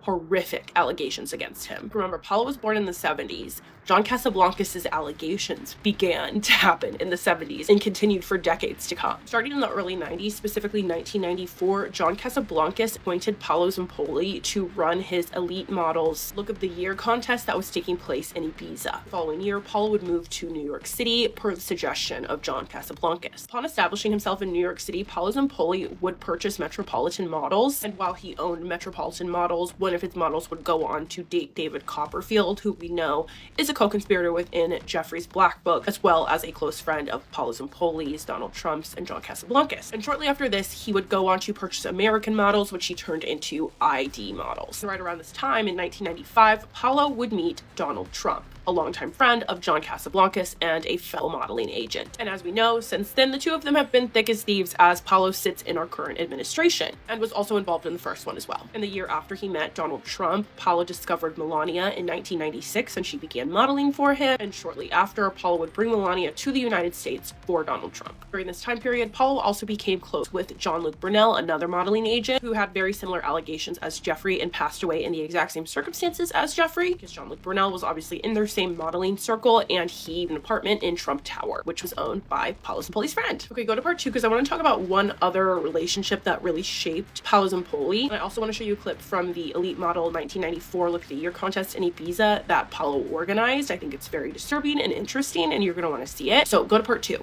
So you know how 50 Cent has a new documentary coming out on December 2nd all about Diddy? Well, he had an interview about it, and the lady asked him, what do you think Sean Combs would think of it if he was to watch it? This is what he said. If Sean Combs watches this, what do you think he's going to feel? Like, wow, this is amazing. I think he's going to say this is the best documentary I've seen in a long time. Because you'll see people saying that. I mean, he may feel a different way about pieces and bits of it, but he knows the truth. I think he'll see the truth in it. But he doesn't think it's funny at all because he had his lawyers send Netflix a cease and desist so that they don't air it tomorrow. Did he even threaten to sue them if they make it live? Because I guess this is all stolen footage that 50 Cent got. It's supposed to be on there at 12 a.m. Pacific time, 3 a.m. Eastern. So let's see if this actually happens. What do you guys think? He responded to people who say that it's more about the disdain that you have for Sean Combs than it is for giving the victims a platform. What they consider a pre-existing beef, right? For 20 years, right? Is me being uncomfortable with him suggesting that he takes me shopping, or I looked at it like he was like, it was like a tester. Like maybe you'll come play with me type of thing, right? Right, okay, that's enough Hollywood and Epstein and Friends deep dives for today, or at least I hope it is. Knowing these compilations, something will probably pop up again sooner or later. We've still got a long way to go, but for now, let's move on. When humans are under pressure, identity doesn't expand. It contracts. You see, when the environment feels safe, we stay open. We explore new roles, new ideas, new people. Our identity stays fluid. But when uncertainty rises, the nervous system shifts into protection mode. The brain stops reaching outwards and starts pulling inwards. It wants simplicity, predictability, and people who feel familiar. Stress does three things. First, it narrows cognitive range. We lose the capacity to hold nuance and the world gets reduced to sharper categories. Second, we rely on tribal shortcuts. Instead of seeing individuals, we see groups, political sides, cultural blocks, and online clusters. Third, belonging becomes a form of safety. Aligning with a group lowers the psychological cost of uncertainty, and anything outside that group feels risky, even if it isn't. This is why societies under economic strain, corruption, environmental instability, or rapid technological change start to fracture. Not because people suddenly became more ideological, but because stress physiology hardens identity. Open minds become guarded. Compromise feels unsafe, and meaning fragments into smaller circles. And here's the key. Coherence doesn't start by forcing unity. It starts by reducing the stressors that make unity impossible. Under pressure, identity shrinks. Under safety, identity expands. If we want large-scale cooperation, we have to build the conditions that allow people to feel safe enough to open again. A narcissistic, psychopathic personality type is shaped in an environment where there was no empathy for the child at all. When they grow up, they're unable to identify with other people's feelings. They can't understand why someone would be emotionally affected by another person's loss. These individuals are formed by authoritarian or neglectful parents. They were met with disregard, humiliation, abuse, and acts of physical domination. Many of the people I encounter share almost identical childhood experiences, dysfunctional homes, social isolation, and often bullying or ostracism. By adulthood, their emotional system has no idea how to respond to someone else's feelings. It knows only how to survive and how to control. Their self-esteem hangs somewhere between fragility and grandiosity. The problem is that under certain conditions, this inner distortion can manifest in extreme behaviors. They lack an internal brake, that natural do-no-harm instinct that emerges from empathy and attachment. These individuals don't feel the emotional cost of their actions. They perceive only the task, the objective, the impulse, and they act with precision and coldness. Observation weakens identification. And when you do not identify with a thought, it loses power. It becomes just an echo, an old sound that no longer controls you. Silence begins like this, as a space that opens between you and the thought. Buddha discovered that breath is the place where body and mind meet. When the mind speeds up, breathing shortens. When breathing deepens, the mind slows down. It is physical. Breathing slowly is a way of telling the nervous system that the danger is over. It is like lowering the light in a room until everything becomes habitable. Therefore, when you are at the height of excessive thought, do not try to solve anything. Do not try to analyze. Do not try to find a way out. Breathe slowly, deeply, silently. The mind follows the rhythm of the breath. When you control the air, you control the mind. Overthinking is always a move away from the now. It is an escape to the future or insistence on the past. The overthinking mind is a restless traveler, unable to settle in its own body. The present is simple, but it seems too small for someone accustomed to living lost in the infinite of possibilities. Buddha taught that presence transforms. The simple act of paying attention to what is here, now, cuts the root of excessive thought. Observe the nearest sound. Feel the air passing through your nostrils. Feel the weight of your body. Perceive the environment. It is impossible to be 100% present and, at the same time, suffer from mental narratives. The now is a natural antidote against excess. A completely silent mind does not exist, not even Buddhists. What exists is a mind that does not cling to what arises. A mind that does not build castles upon every thought. A light mind because it does not take itself so seriously. Thought arises, thought passes. Silence appears when you do not turn this into a battle, when you do not make thought a tyrant. When you realize it is only an internal movement, do not fight. Do not blame yourself. Do not try to control every wave. Simply allow them to come and go. Silence is at the bottom of the lake, not on the surface. Buddha taught something that our modern mind struggles to hear. Nothing is fixed, nothing is guaranteed, nothing lasts forever. When we try to fix what is impermanent, we suffer. And to try to control the uncontrollable, we overthink. Impermanence is the law of reality. Nothing you fear today existed 10 years ago. Nothing you worry about now will matter in 20. Excessive thought is born from the fear of change. When we accept that everything changes, the mind lets go of the steering wheel. It no longer wants to drive what was never under its control. Buddha knew that excessive thoughts are a form of exaggerated self-protection. Extrasensory perception is a particular way the brain processes information. We tend to view it as something supernatural, but in reality, it's a fine-tuned neural sensitivity to microsignals, emotions, behavioral dynamics, and nonverbal patterns. The brain can pick up far more than we consciously register, and sometimes the speed of these processes feels unexplainable. And maybe it isn't a myth at all. Maybe it's a kind of instantaneous, almost quantum-like neural link between people. How else do you explain that after encountering just 2 to 5 works of the person I'm trying to track, you begin to feel an inexplicable connection, sometimes even a sense of where that person is? I've wanted to study it. For now, there's just another new person who ended up under the hand of this artist. Today, I slept far fewer hours than I needed. I'm sitting here with cold coffee, no cookies, because the interns once again accidentally ate everything. And at the same time, I'm thinking about the latest piece left by this artist, a seasoned psychopath who builds his moves the way a painter works, line by line. It's been about 2 weeks, and he's already created 3 of these canvases. Dozens of people are involved. Resources are flowing like water, and there's still no result. And that pressure never lets go. I've spent hundreds of person-hours verifying facts that may never be confirmed, and I'll still have to keep going, because if I'm wrong, someone out there may not make it home tonight. In my work, there are no small details. Each one might become the thread that pulls someone back to life. Overthinking has become the illness of the century. The mind weighs heavy, the head tightens, the heart races, and the body, lost in the middle of it all, tries to keep up with the pace of what you yourself invented. It is not the world that is tiring, it is the excess of thinking about the world.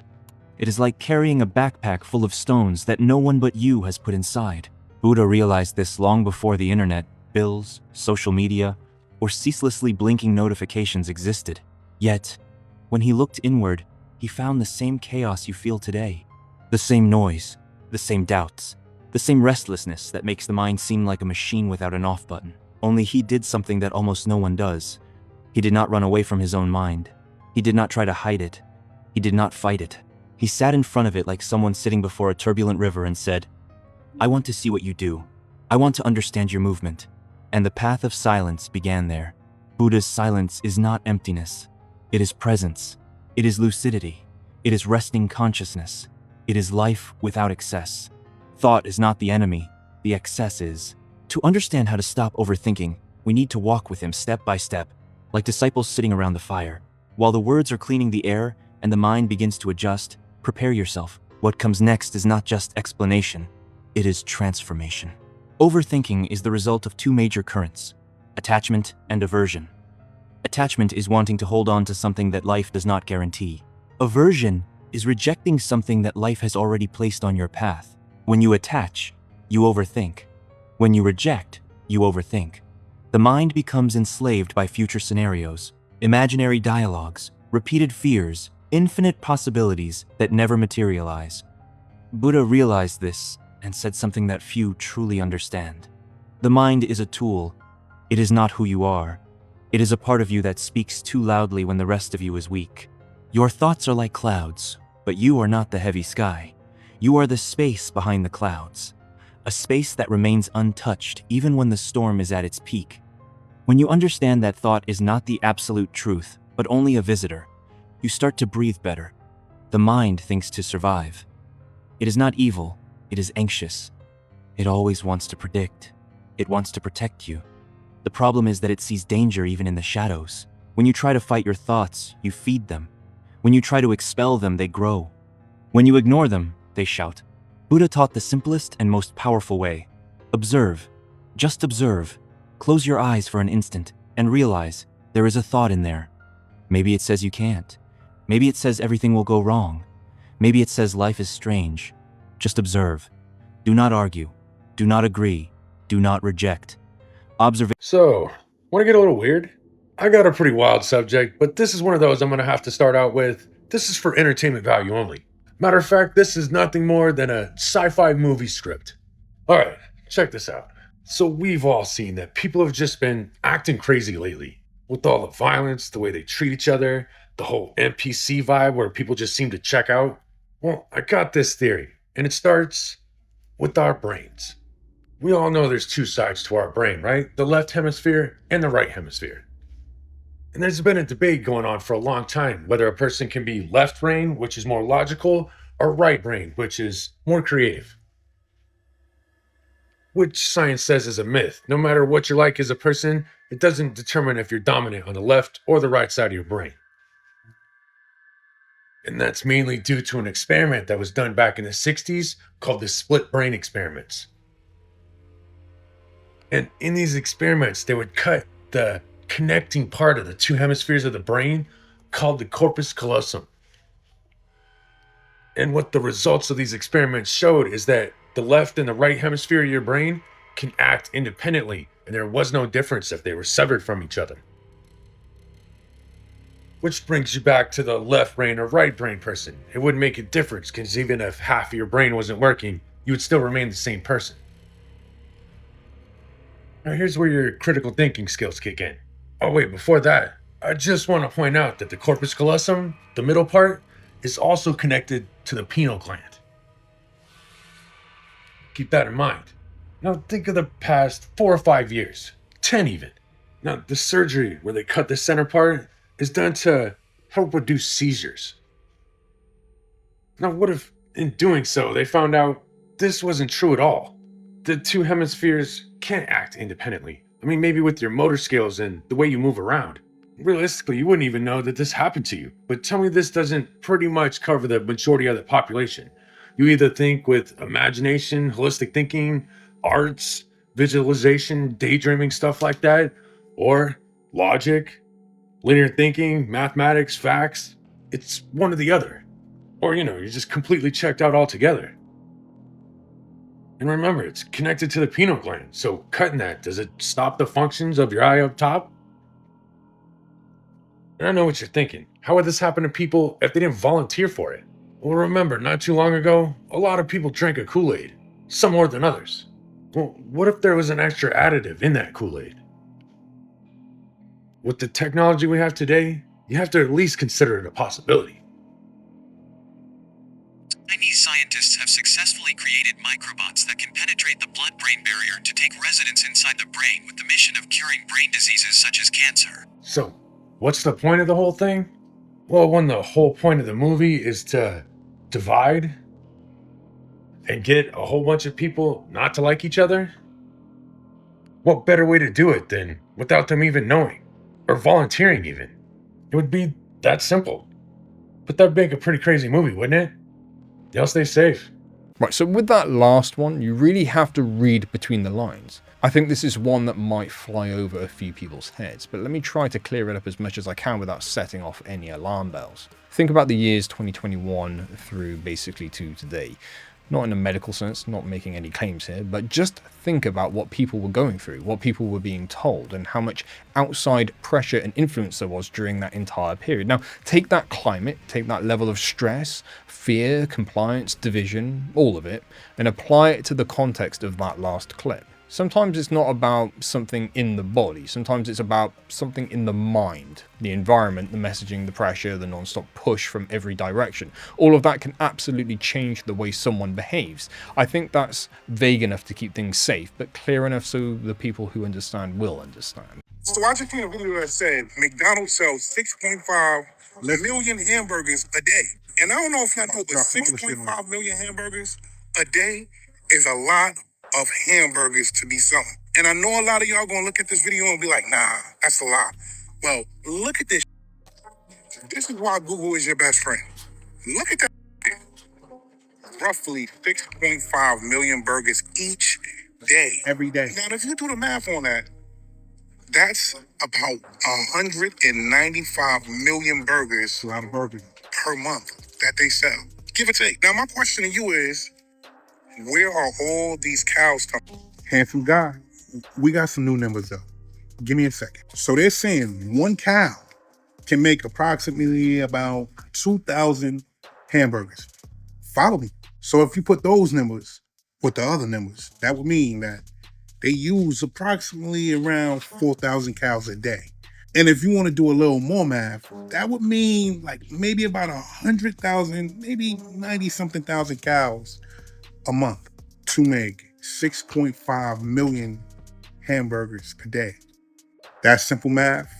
I'm not implying anything. I'm just saying, do the math. You'll see for yourself.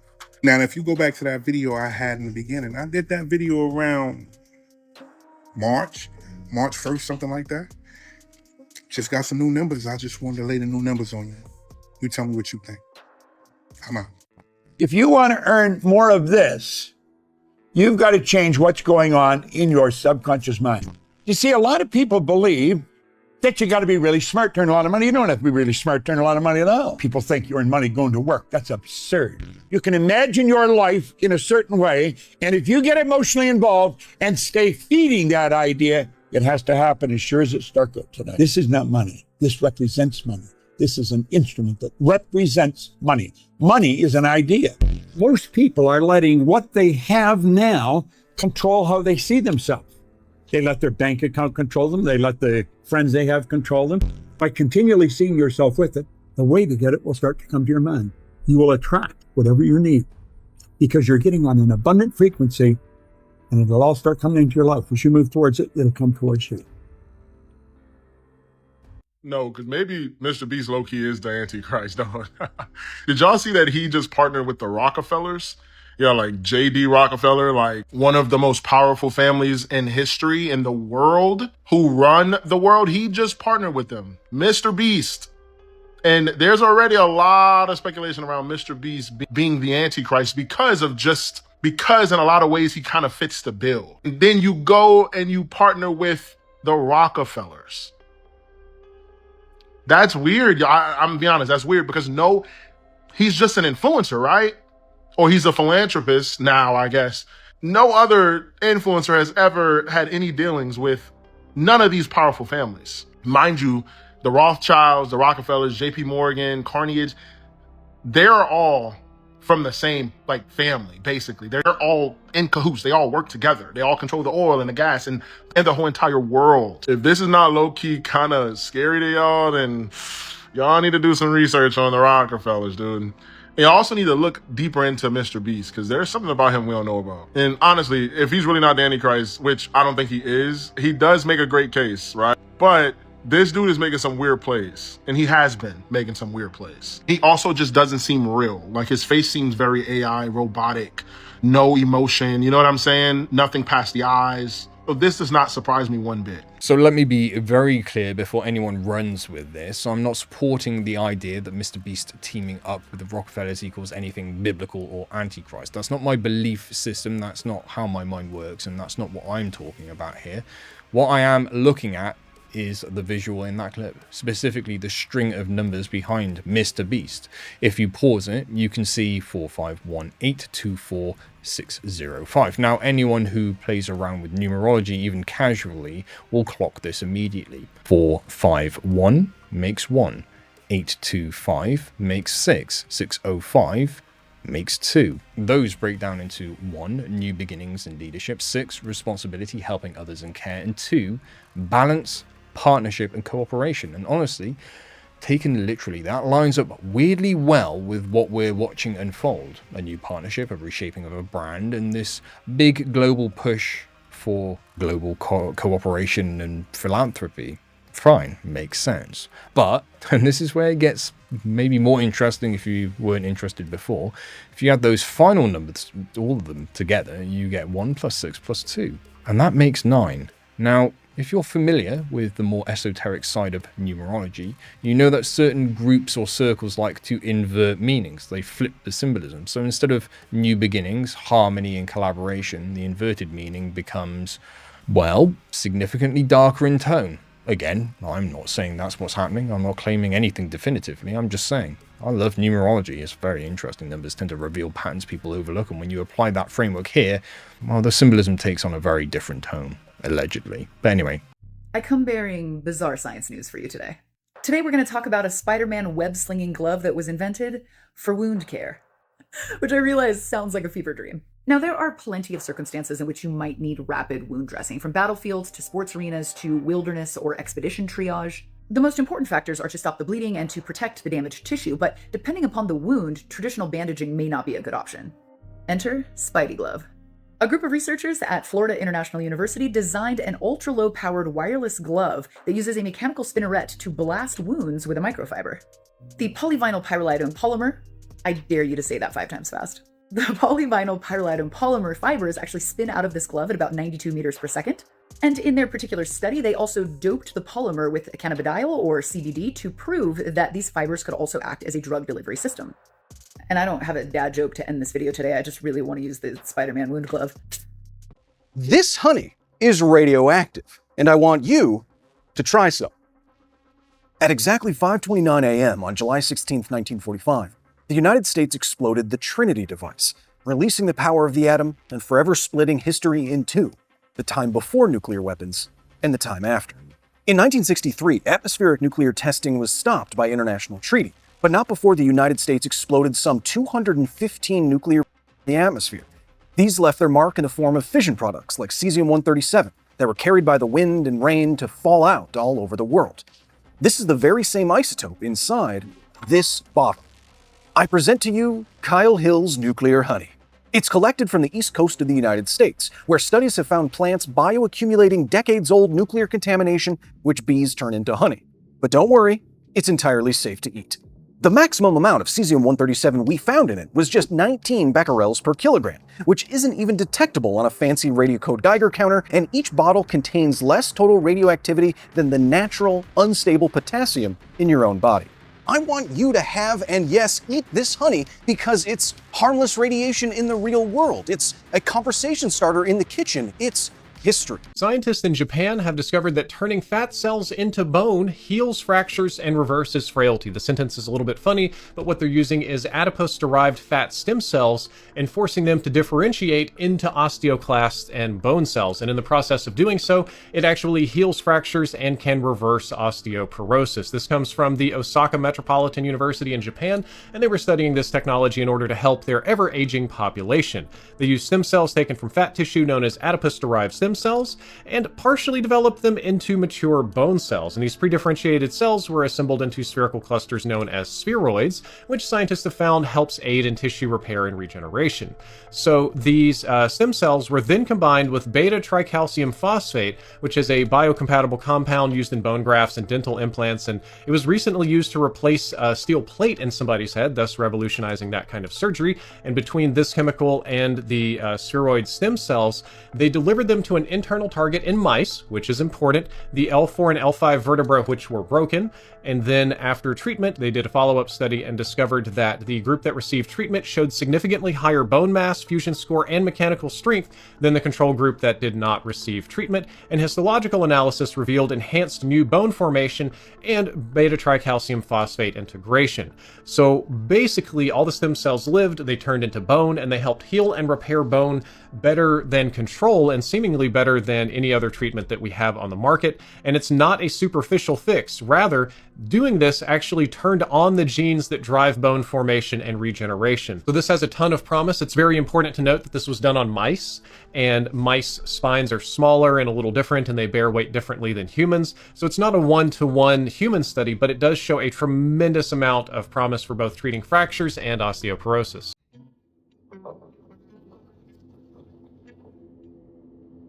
This is not nearly as dangerous as it looks. In fact, a lot of people probably don't think this is dangerous, but I'll still talk about the risks nonetheless. This video that I got tagged in was recorded at a dermatologist's clinic. It shows this person holding liquid nitrogen. They then pour it out onto the floor and it undergoes a rapid composition change from liquid to gas. Liquid nitrogen is used in a variety of different ways, namely at the dermatologist, you're going to use this to remove things like warts or unwanted skin growths. I've had it done myself, but there's other applications like making cold food. All this to say liquid nitrogen is extremely cold, so it has the ability to really damage your skin tissues if you accidentally pour it on yourself. That being said, you do have a very small period of safety known as the Leidenfrost effect that prevents the nitrogen from touching your hand right away. So if you pour out liquid nitrogen, just don't pour it on yourself and do it in a ventilated area. Otherwise you might... Is there really a disclaimer out there telling people not to play with liquid nitrogen? Like, we've reached a point where that apparently needs to be said out loud. I swear, the internet has single-handedly convinced me that common sense is now a rare, endangered species. But hey, you know, you never know these days. Someone somewhere probably tried to drink it like an energy shot. But right now we have more concerning matters to attend to. We have our political breaking news stories up next, and this one is often a hard one to sit through without grinding your teeth into a paste. But hey, we're all truth seekers, right? So let's see what is playing out on the world stage right now, shall we? Whatever it is, we can handle it, I'm sure. This is a major lawsuit that Costco just filed against Donald Trump in order to recoup all the fees that they've had to pay in tariffs. As you know, Donald Trump imposed tariffs due to, and many companies are very upset because it has increased the price of goods, and Costco has gone the extent of filing a lawsuit in federal court in the Court of International Trade against U.S. Customs and Border Protection, as well as the United States of America. They state that IEEPA does not authorize tariffs. The U.S. Constitution vests in Congress, not the president, the power to impose tariffs. And courts, including this court, have agreed that IEEPA duties are not authorized. And they are requesting that the court declare that the president lacks the authority to set these tariffs and to award the plaintiff reasonable costs, including attorney's fees, as well as a refund for the tariffs. This is one of those political clips that we will be replaying for years. Listen to Mark Kelly. When Donald Trump was driving the Taj Mahal casino into bankruptcy, I was getting after Donald Trump said that the collapse of the Twin Towers meant he now owned the tallest skyscraper in Manhattan. I was carrying flags honoring 9/11 victims into space on a rocket ship.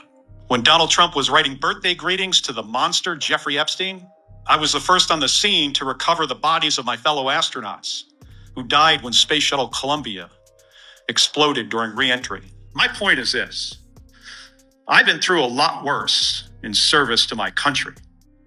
The president and Pete Hegseth are not going to silence me. As if things couldn't get any worse, it is now being reported that Kash Patel would not get off the plane in Provo, Utah to start investigating Charlie Kirk's because he didn't have the right jacket on. Kash Patel arrived at Provo Airport without an FBI raid jacket and refused to disembark until he was given one. Patel was supplied a raid jacket that belonged to a female FBI special agent, but protested because the Velcro patches were missing from the upper sleeves. SWAT members then gave Patel their patches to appease him. Alrighty then. First, he tells us this about Epstein. Credible information. None. If there were, I would bring the case yesterday that he to other individuals. And the information we have, again, is limited. So the answer is no one? For the information that we have. And now it turns out he was changing his outfit as many times as Tyler Robinson was. My question is, why is he more concerned about looking the part than doing the actual job? My name's Danny Love. This is WFF News. As always, let me know what you think about all of this down below. I've simply never noticed that Donald Trump's father's face was shaped like this. What has occurred? I'm literally crying. Why does Donald Trump's father's face so far indented?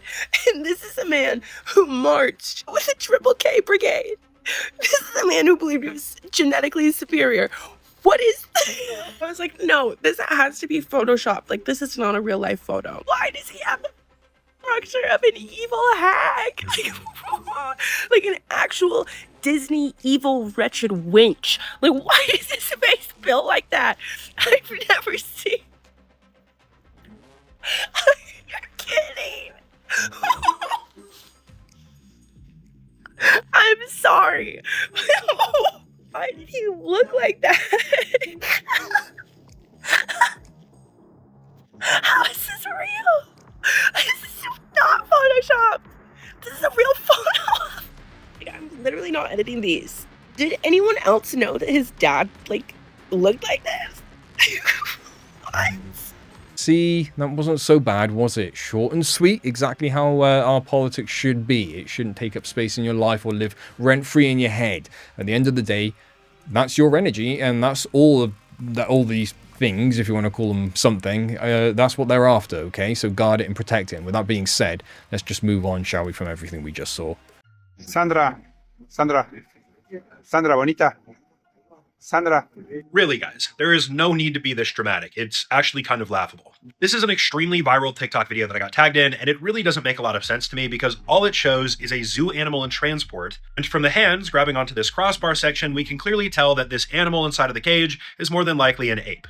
Nonetheless, the entire comment section was filled with comments like this, showing the Sandra in question with terrifying photos. In reality, all you had to do is go to this guy's page to see this is not as sinister as it looks. Clearly, we've got an orangutan in there, and this is even present in the beginning here if you take a close look, one orangutan. Here, we can even see exactly what Sandra looks like. She looks insanely chill. She doesn't look mean at all or like any of the comments that people were disparaging her with.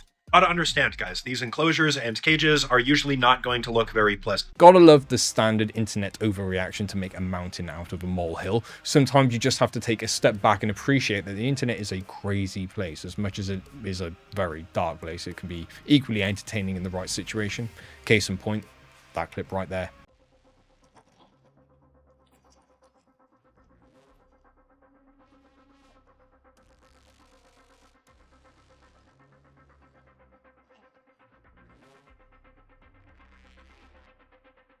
It's true that we're now picking up the backlog of missed autism cases from a few decades ago, but we have to be careful about what we're now labeling as autism. See, one of the most difficult things about this diagnosis is that there's no single objective test that you can do that diagnoses someone with autism, and so it takes a keen observer to pick it up. You can think of it like somebody needing to be a detective that requires a high index of suspicion, and that means not just doctors, but also teachers and parents. So if you want to put your detective hat on, the things to look out for are persistent difficulties in social communication and interaction, as well as restrictive or repetitive behaviors or interests. That means not just chewing a sweet or playing a music game on your phone like the video at the start suggested. So if you suspect you or somebody you know has autism, then you need to be seen by the appropriate medical professional. What would be the emotion you would feel if your future happened? Of your greatest dream. Of your greatest dream. Yeah, it would be an enormous amount of gratitude to be alive. Yes. Would it not? Would it be like, you'd be so incredibly grateful for your life. Yes. And pro-social networks turn on and we bond and move together and the moment is more rich. So then the emotional signature of gratitude is that something wonderful just happened to you or something wonderful is happening to you in the moment. So gratitude in its sense emotionally is the ultimate state of receiving.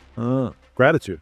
The emotional signature is receiving. So all you got to do is get that heart of yours open and fall in love with your future. And how would you feel if it happened? You would feel in love with life. You would feel empowered. You would feel unlimited. You would feel more whole. Practice feeling those emotions. And that's it. And we discovered that when people do this really well, in 7 days, their biology completely changes. Everything changes. The brain works better. The heart works better. Sickly, pale, and weak, Jack does this all day long.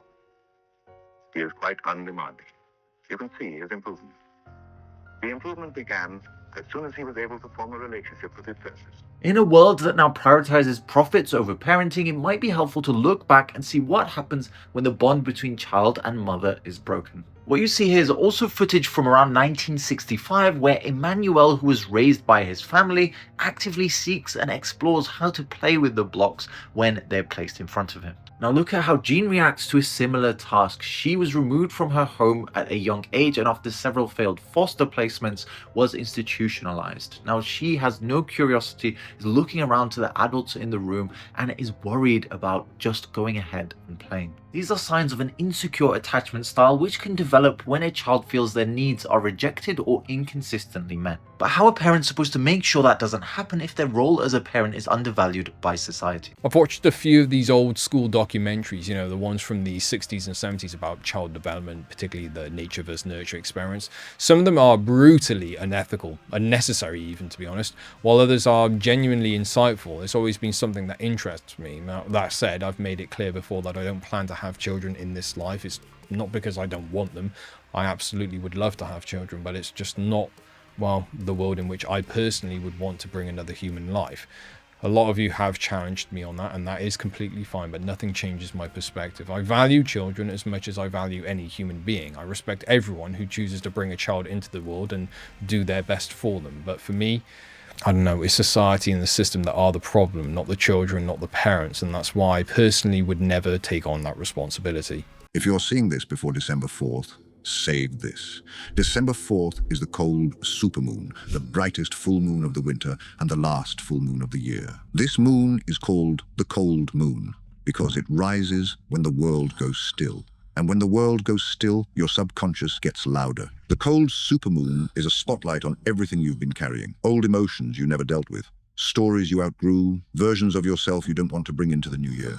A supermoon amplifies whatever is bubbling under the surface, which means tonight your inner world is wide open for release and rewiring. This is the final energetic reset before the year closes. On December 4th, step outside or sit with your eyes closed. Think of one thing your subconscious keeps replaying: a doubt, a fear, a memory, a belief.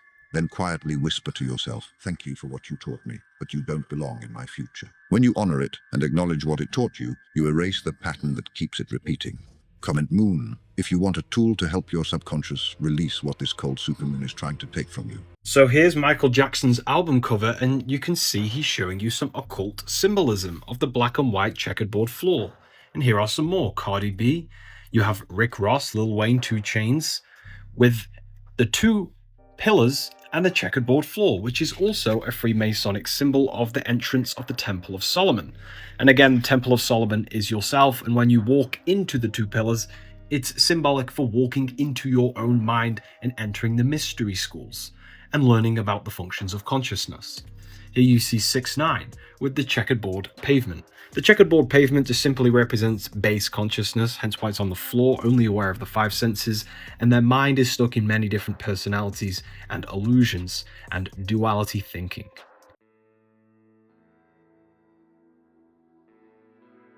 This was no accident. This was a stunt that was set up, done on purpose, but it did result in a big accident, this guy losing his life. The video that you guys just watched is clearly quite old. It shows a man hunched down, focused on a jet ski, traveling towards a waterfall, and once he gets to the edge, he doesn't slow down, he just barrels right over. This was all part of a stunt done to bring awareness to homelessness by a 39-year-old daredevil from California, Robert Overacker. Robert decided that for his cause, he was going to go to Niagara Falls, which is very famous for being large and dangerous, and ride a jet ski off the end of the falls wearing a parachute that was rocket-propelled, which would launch him up and he would float safely down. This is not at all what happened, though. As soon as he went over, the parachute failed to deploy, meaning he fell 51 meters down into the water below, where he lost his life and was pronounced at a hospital. Since this incident in 1995, 6 other people have gone over the falls, 2 of which have resulted in the loss of life as well. So it doesn't look like this is going to stop, no matter how many people lose their lives. The bottom line really comes down to one question: is it worth it? And honestly, in every instance I've seen, the answer is no for me. Common sense is that the Earth is spinning. If not, we would all die. If the Earth is not spinning, we're all going to die. Why am I getting so many TikToks about this all of a sudden? Because people are waking up to the fact that we're being lied to about everything, mate, and the globe doesn't actually exist. I thought we were supposed to evolve as a species. Again, evolution, mate, part of the program. We believe in creation. When you jump, does the ground below you suddenly fly past and you land far away from when you jumped? No, because as I said, the Earth's not moving. So the masses remain divided on whether or not gravity exists, and we did all evolve from monkeys and we're here on a spinning ball. But Broco, yeah, if you could reiterate on your comment there and break down in a video why it's imperative for the Earth to be spinning for us all to stay alive. We gotta talk about this, because this right here is what nobody wants to admit out loud. Do y'all remember? A lot of parents jumped on the gentle parenting role like that was a new iPhone or something. And now, a lot of them is regretting it. They never raised their voice. They always gave them the option to debate. They always validated their feelings even when they was wrong. And now you see how these kids growing up is acting. Half of the kids growing up thinking life is like a debating club or something. Some of these kids will argue you down like they a lawyer or something. They would tell you no. They tell you they don't want to do something. You tell them go wash the dishes, go take out the trash. I don't want to. I don't feel like it. You do it. Their favorite word is no. Soft parenting made kids think everything is negotiable. These kids nowadays are bad as they don't respect their teachers. They don't respect their parents. They don't respect no adults at all. They do not like hearing the word no, but they tell you no. And once something don't go their way, they don't get their way, it's like the whole world stops. There's nothing gentle about this world, and I feel like we got to go back to where them belts was being handed out. Because when they get older, life is going to tell them, you got to get up. You got to move faster. You got to get out. You can complain about your feelings, but nobody cares. You got to fix it yourself. You got to figure it out. But hey, y'all let me know down below in the comments. Is gentle parenting a problem? Why is the zoo charging us to see animals they took? Why is that? They was in the wild, living their lives. You took them out the wild, brought them to the zoo, and now we got to pay to see them? What's up with that, guys? Shh, shut up! Just something to think about. I went to the zoo the other day. They charged me to get in. And I asked the person, why do we got to pay to see these animals when y'all took them from the wild? Shh, shut up! She started laughing. These are the questions that people need to start asking because it makes no sense. I could have went to the jungle to see them myself. Not sure if I would have made it out there, but I would have seen them for free. I should be able to walk in that zoo and see these animals for free. I shouldn't have to pay anything. You didn't pay to take them from where they was at. Now I gotta pay to see them where you put them at? Come on, B. I just walked by a zoo. I seen an American bison. He looked lonely. He looked sad. You know, listen, people are saying that it's almost like they locked up, but in an animal way. And I don't know why people would say that, because this video is for entertainment purposes only, and those animals are just fine. They're being fed, they're good. It's nothing to worry about. They're living their best life. They got guaranteed food at least, right? They ain't got to hunt every day for it. I don't know, guys. Let me know what you think about that. Don't you think that's funny? I don't know. Let me know. I'm out. So we went from a token flat earth segment to gentle parenting, because apparently that's a thing. And now we land on what looks like a philosophical question, but is actually way more nuanced, okay? Yes, we're allowed to see animals in zoos, but most of those animals aren't taken straight from the wild. Some may have been at one point, but many are rescued. Here's my take, okay? I don't buy into the whole ethos of zoos. The idea that we rescued them, so now they have to stay contained for life because they can't reintegrate. I mean, it just doesn't sit right with me. Domestic cats still hunt instinctively. Dogs still follow instinctive behaviors. Animals revert to their natural state if given the chance. Now, I'm not an animal behavior expert or a scientist. I'm just saying, right? If an animal had the choice between a pen and the wild, it would choose freedom every time.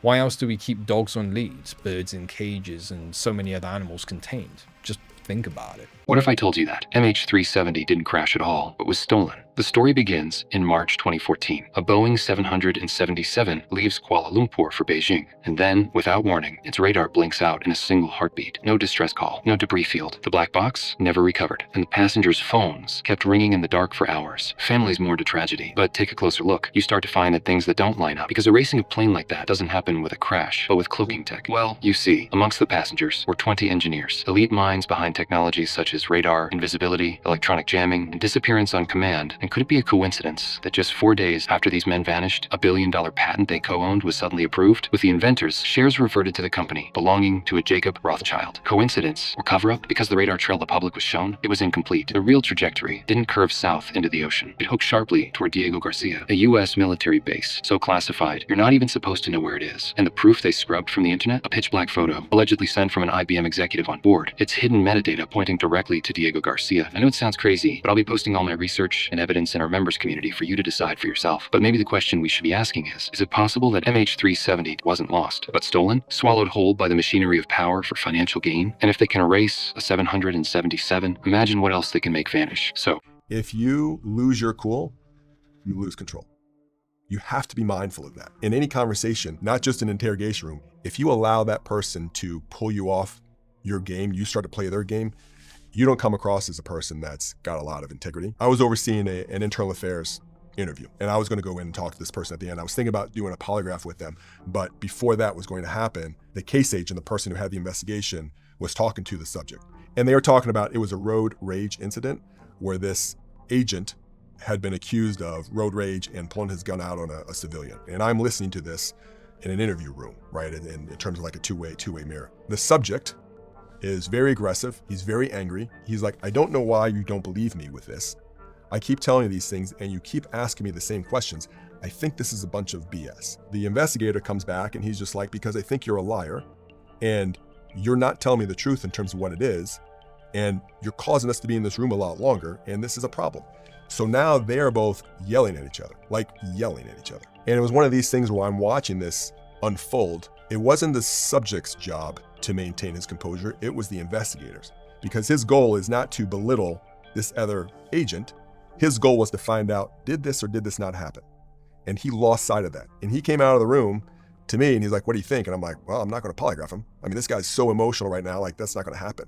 And he goes, you know what, this guy's just in a way. And I'm like, I don't think he's the other guy was, because he allowed himself to get pulled out of what he should have been doing, because now he wanted to have the game of who's the bigger jerk in the room. You can do it. If you want to burn that bridge, burn it. But if you want to maintain a relationship, or you want to maintain your profession, or you are trying to get to some resolution, you cannot lose your cool.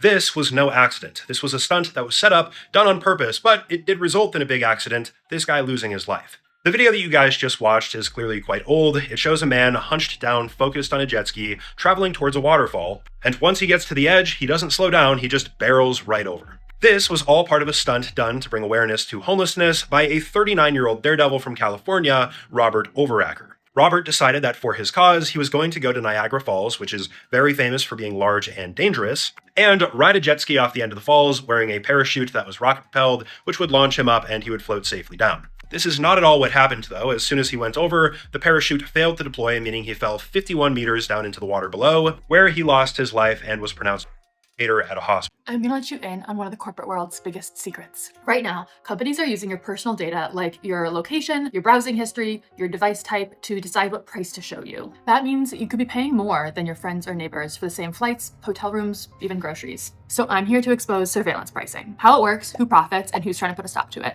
Take hotel rooms. Reporters from SFGate found in February that the cost of the exact same New York City hotel room changed based on where they searched from.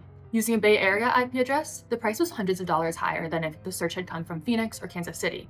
In one case, more than $500 per night higher. A spokesperson for Booking Holdings, which owns Booking.com, Priceline, and Kayak, said that accommodation partners control the prices consumers see, and they can offer special promotional rates. Target shoppers saw something similar. In 2019, Minnesota reporters tested the Target app and discovered that prices jumped when they entered the store. A Shark vacuum went up $40.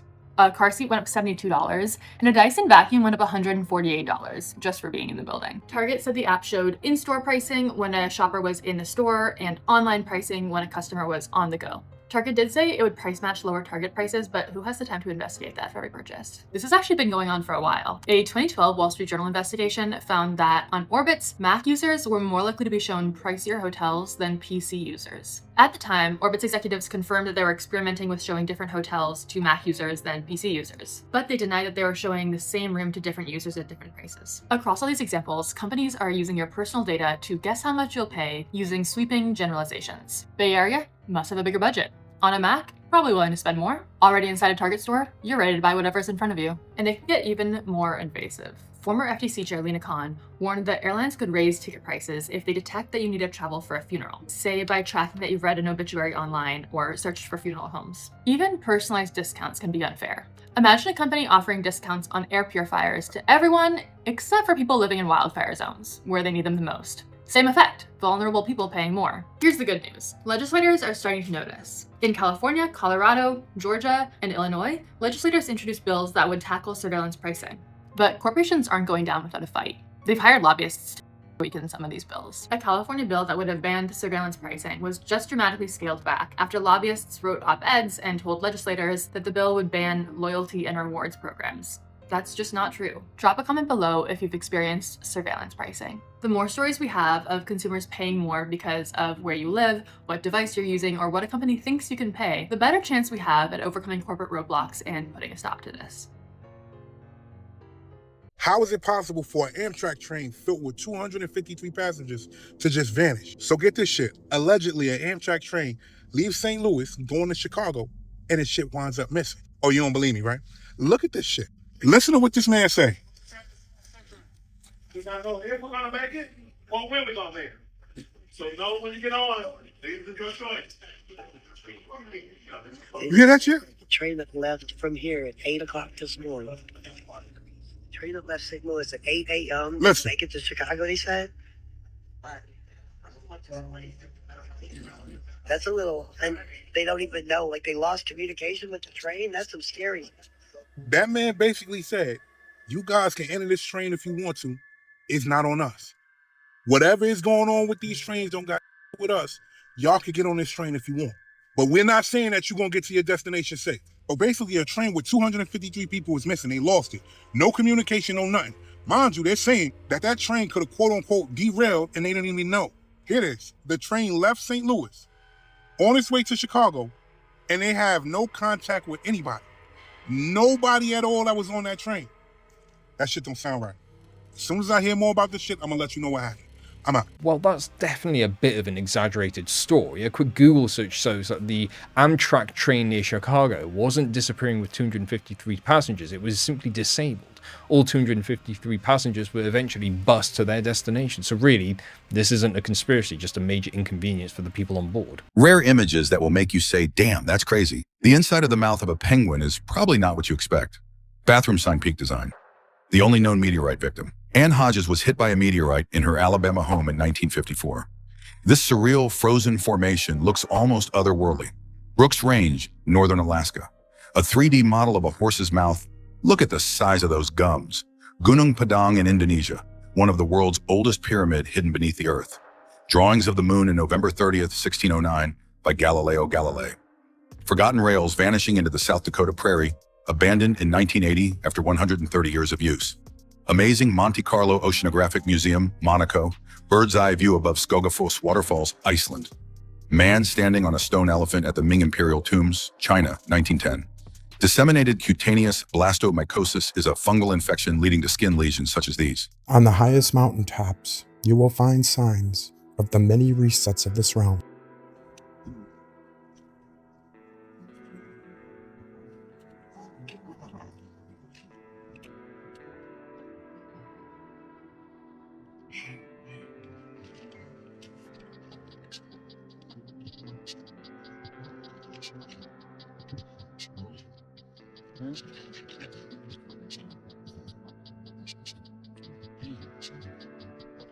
She thought she was alone in the cornfields until she saw them standing there. Well, I was just walking in the cornfields, minding my own business. Typical Friday night in Indiana. Thought I was all by myself.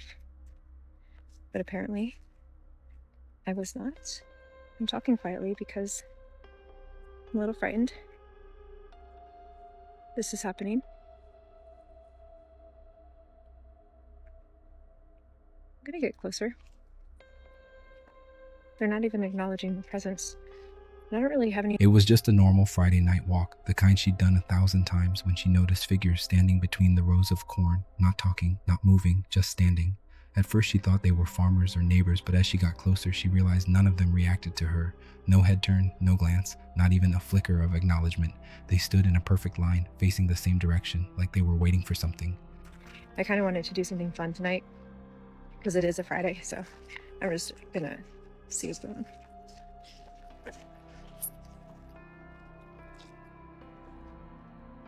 Her curiosity kept her moving. Her footsteps crunching through the stalks were the only sound in the entire field, and every time she paused, it felt like they were listening, even if they never looked at her.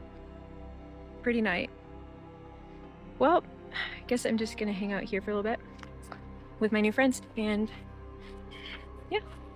So I hope you guys are having a good night. If you can figure out this is AI, it's because you're patient or you have specific knowledge, because at first glance, it looks real. It was posted to the Marvel Cinematic Universe Theories subreddit, where I learned that these actors aren't the right height, but I didn't notice that. That's it. The main thing is that they're just the wrong height. But if you look at their face, there's no distortion, there's no AI artifacts, the people in the background have right proportions, everybody's hats have the right shadowing, the lights all contrast.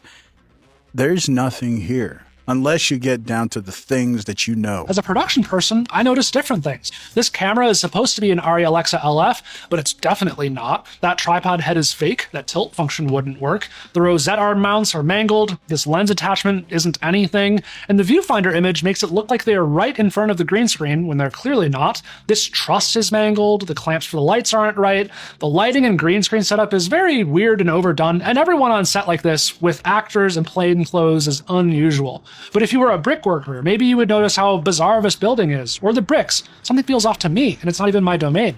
Maybe a designer would notice something off with their clothing. You get my point. That's what we need to think about now, because hands and faces are usually fixed, but not always. You can still just be patient and look closely. So apparently you need a degree to be able to differentiate between AI and reality these days. That is wild.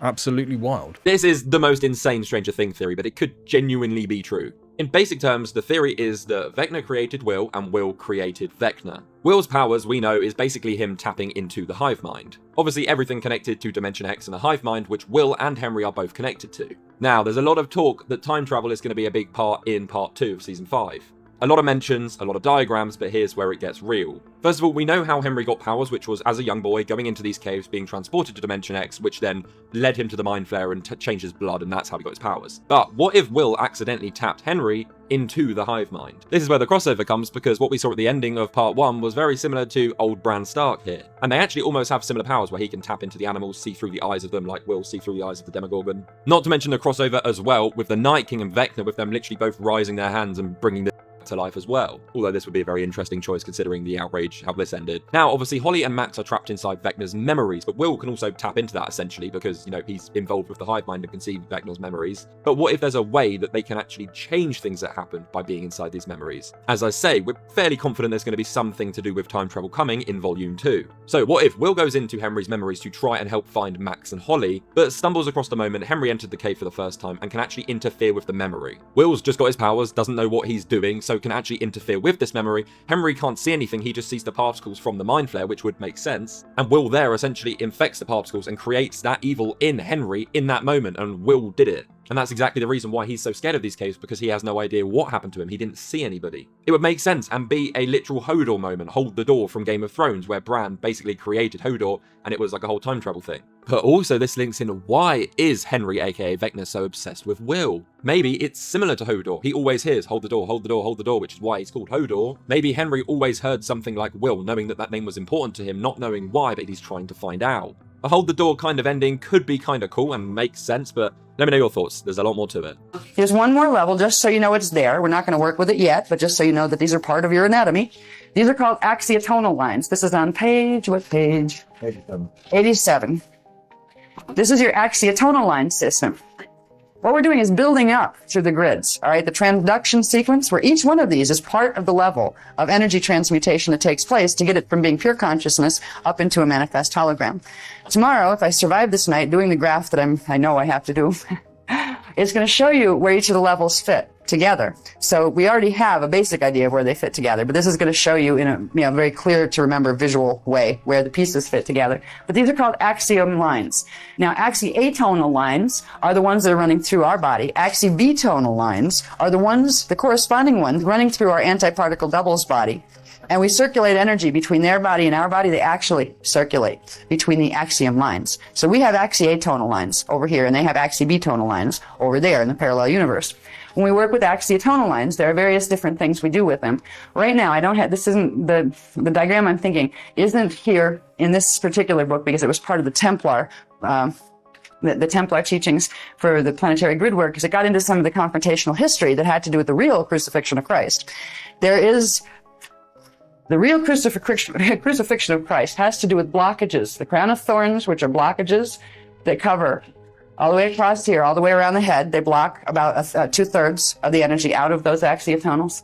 There are blockages in the palms, the nails in the palms. There are blockages in the feet, the nails in the feet. There are blockages in through here that are the stab wounds. There's a whole thing that we learn in the Templar teachings, in the planetary level Templar teachings, that has to do with the crucifixion story. And the fact that is a historical fact, Jesus was not crucified. We were. The man, Jesus, was not crucified. He ascended. But of course, they didn't want to tell you that, because then you might want to try it too. There's a whole story, a whole lie put in the Bible that wasn't there when Jesus was alive. It wasn't there right after he was because he didn't die. He left. He was done. He couldn't do anything more here. And so did the other Essenes that were working with him. He didn't leave alone. There was a whole troop of them that ascended through the Ark of the Covenant portal passage. And that's something they took out of the records. And I do believe, I won't mention where in Italy, that they're being stored. That's as close as I'll get. But there are some very old records stored there. That was good.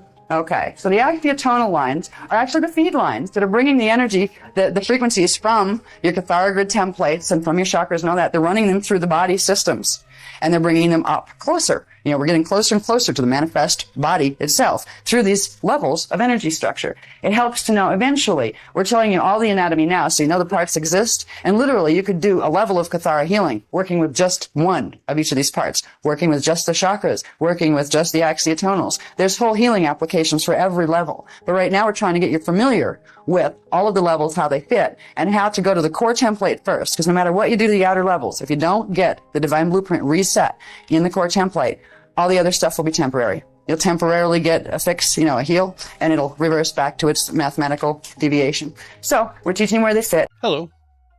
The world has felt like a dumpster fire for way too long, and it's time we fix it. Today is December 1st, and that means it's Christmas. Christmas is magical. People smile more, they hold doors, they check on their neighbors. We remember what it feels like to be kind. We remember what it feels like to be community. What if this year we just didn't stop? What if after Christmas is over, we kept the spirit going? We've tried arguing for years, and what has that gotten us? All the division and screaming and anger and violence. None of it has solved anything.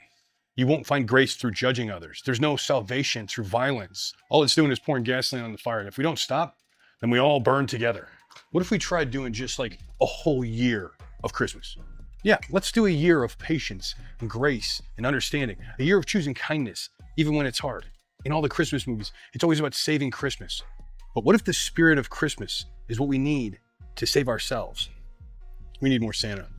Santa will get the job done. That man slays. Ho, ho, ho. Merry Christmas. It's nice to be positive, especially online where keyboard warriors run rampant, but what world is this guy living in where people are actually holding doors for each other these days? I thought common courtesy was long gone. Neighboring community? Forget it. Go outside, leave your house, and the best you'll get is maybe a grunt or a nod. There's so much animosity, so much human disconnect. If there are still people out there showing genuine kindness and community, kudos to them. It's not easy to be kind in a world that seems to fight it at every turn. So I do a lot of things to help expand people's minds. What's this? Give them appropriate treatment, send them on where they're going. What you just saw, folks, was a mass depossession. I do it about every week somewhere for an audience across America. And we get results. How do we know? Well, we get feedback. Now, I realize that I may be stretching your belief system a bit, but that's okay, because once the mind is expanded, it can never return to its original size. Now, I'm going to ask if there are demonic forces involved in this, and I can assure you that there are. So what I would like to do is invite in what I call our spirit doctors. This is a terminology that I borrowed from Gene Murray, who wrote the book on exorcism. I learned a lot from the man. And the term that he used was spirit doctors. And I know this sounds extremely simple to you, but we have so much evidence to back it up. All I'm going to do is ask if the spirit doctors are willing to remove the demonic forces from the places of abuse that you're focusing this, and the answer is yes. So I'm simply going to ask to take any demonic forces of any form, name, or description, take them to the proper dimension, lock them up so they can never return or do any harm. Now, you saw it move. Now, if you watched real carefully and you're skeptical, you're going to say, he moved that with his hand. Yeah, I know my hand moves. It always does when this thing moves from one direction to another.